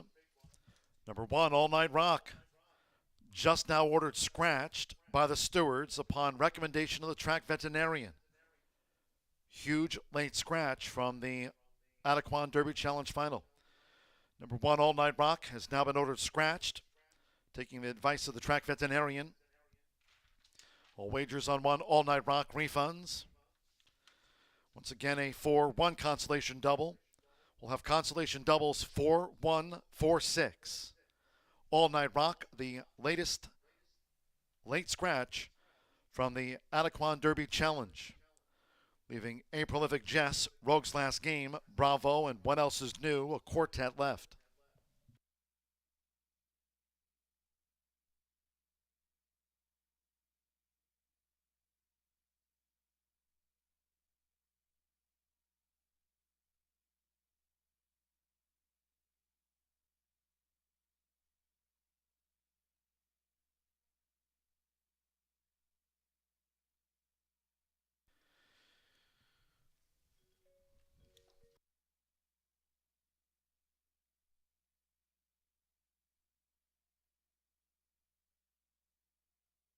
With that late scratch on 1, All Night Rock, leaving a field of 4 now nearing the gate. Refunds on all Superfecta wagers, so it was scratched down to 4. Late scratches on 1, All Night Rock, and 6, Ladder Cruising. 4-1, 4-6 consolation doubles, and we're refunding all Superfectas going in.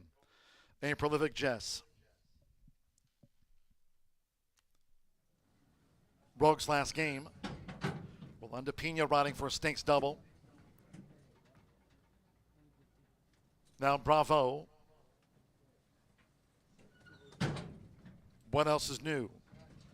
1, All Night Rock, 6, Ladder Cruising. They were the late scratches. 1 and 6 are the non-runners. Monday post time here, 2:30 p.m. They're in the game. They're off in the Adequan Derby Challenge Final. What Else Is New crosses over in front. In front there of Rogue's Last Game. Nearest the inside, charging A Prolific Jess inside the final 220 yards. Bravo has the red cap. It is What Else Is New. Nearest the inside, Rogue's Last Game. What Else Is New? Rogue's Last Game. Photo finish. It's on the bob. Then Bravo and A Prolific Jess. What Else Is New? Rogue's Last Game, which has stamped their ticket to Texas.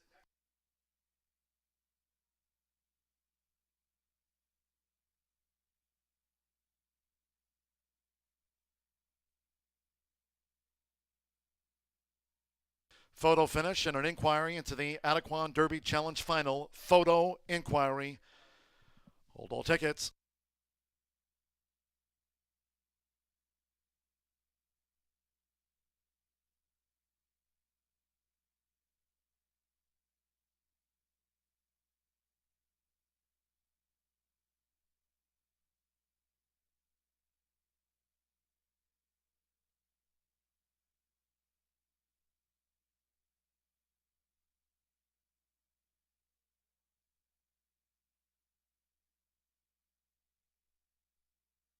It's come 5-3-4-2. There's an inquiry, and in addition to the steward's inquiry into the running of the Adequan Derby Challenge Final, there's been a trainer's objection lodged. Tim Eggleston, who trains 3 Rogue's Last Game, just missed after the photo finish. The trainer of the 3 has claimed foul against Fernando Morin on 5, What Else Is New, alleging interference in the running of the Adequan Derby Challenge Final. There's an inquiry, trainer's objection, 20.47. It's come 5-3-4-2. We had late scratches on 1, All Night Rock, and 6, Ladder Cruising.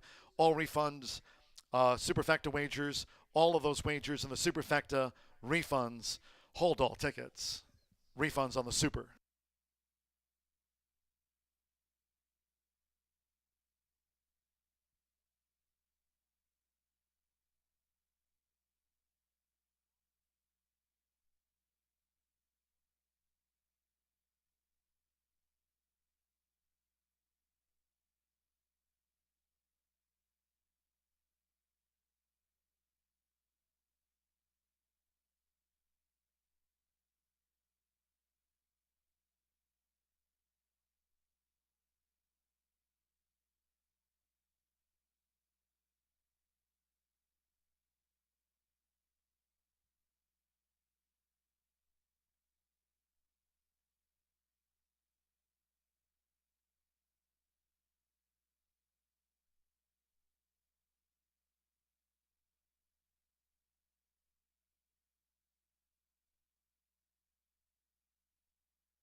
Your attention, please. The stewards have made a disqualification.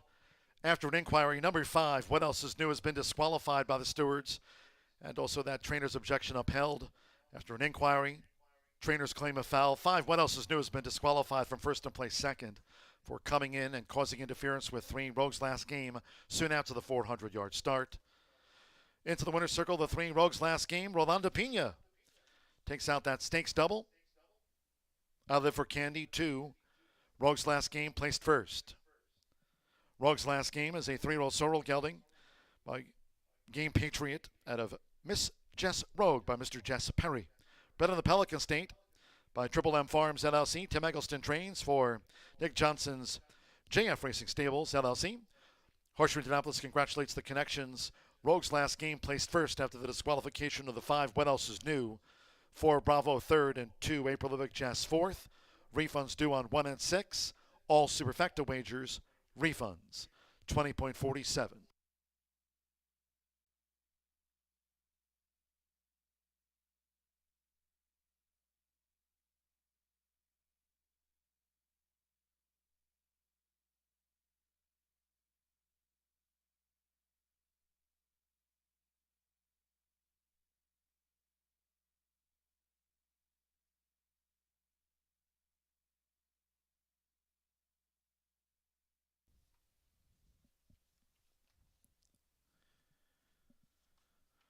Result official. Final trophy presentation of the day. Again, once again, in the winner's circle, Director of Racing and Racing Secretary Chris Polson making the presentation to the winning Connections of Rogues last game. Congratulations, Rolando Pena. Stakes double. Rogues last game stamps his ticket to the Challenge Championships to be held this fall at Lone Star Park, just outside of Dallas, Texas. Final results in 3-5 exacta. Paid $6.80, double $4.40, pick 3, $4.80. The 50-cent trifecta, 3-5-4, $7.45. 4-3 double, $7.80. 4-1 consolation double, $4.40, and also a 4-6 consolation double, that for $4.40, 20.47. Final results in. Just reminding everybody, live racing back on Monday with a 2:30 post time in a moment. We'll be going back down to the High Bar Real Estate Winner's Circle here at Horseshoe Indianapolis. Racing Rachel for the post-race show. Coming up next.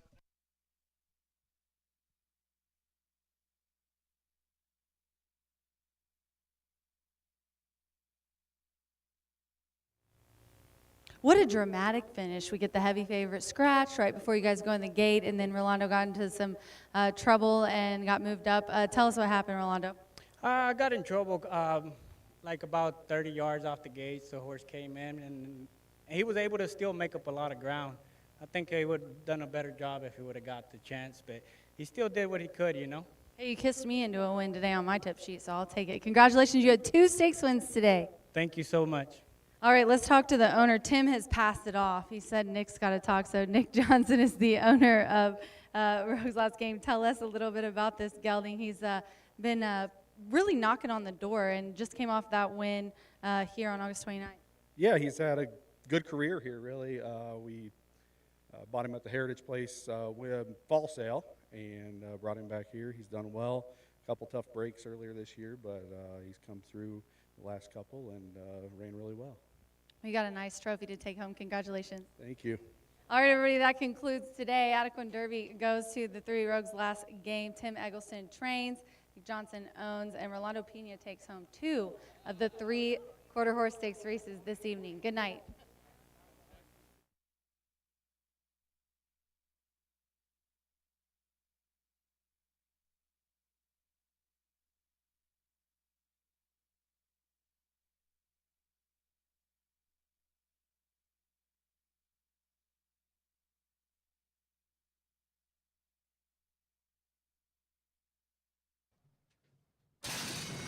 They're off in the Adequan Derby Challenge final. What Else Is New crosses over in front there of Rogues last game. Nearest the inside, charging a prolific Jess inside the final 220 yards. Bravo has the red cap. It is What Else Is New. Nearest the inside, Rogues last game. What Else Is New, Rogues last game. Photo finish, it's on the bob. then Bravo and A Prolific Jess. What else is new? Rogues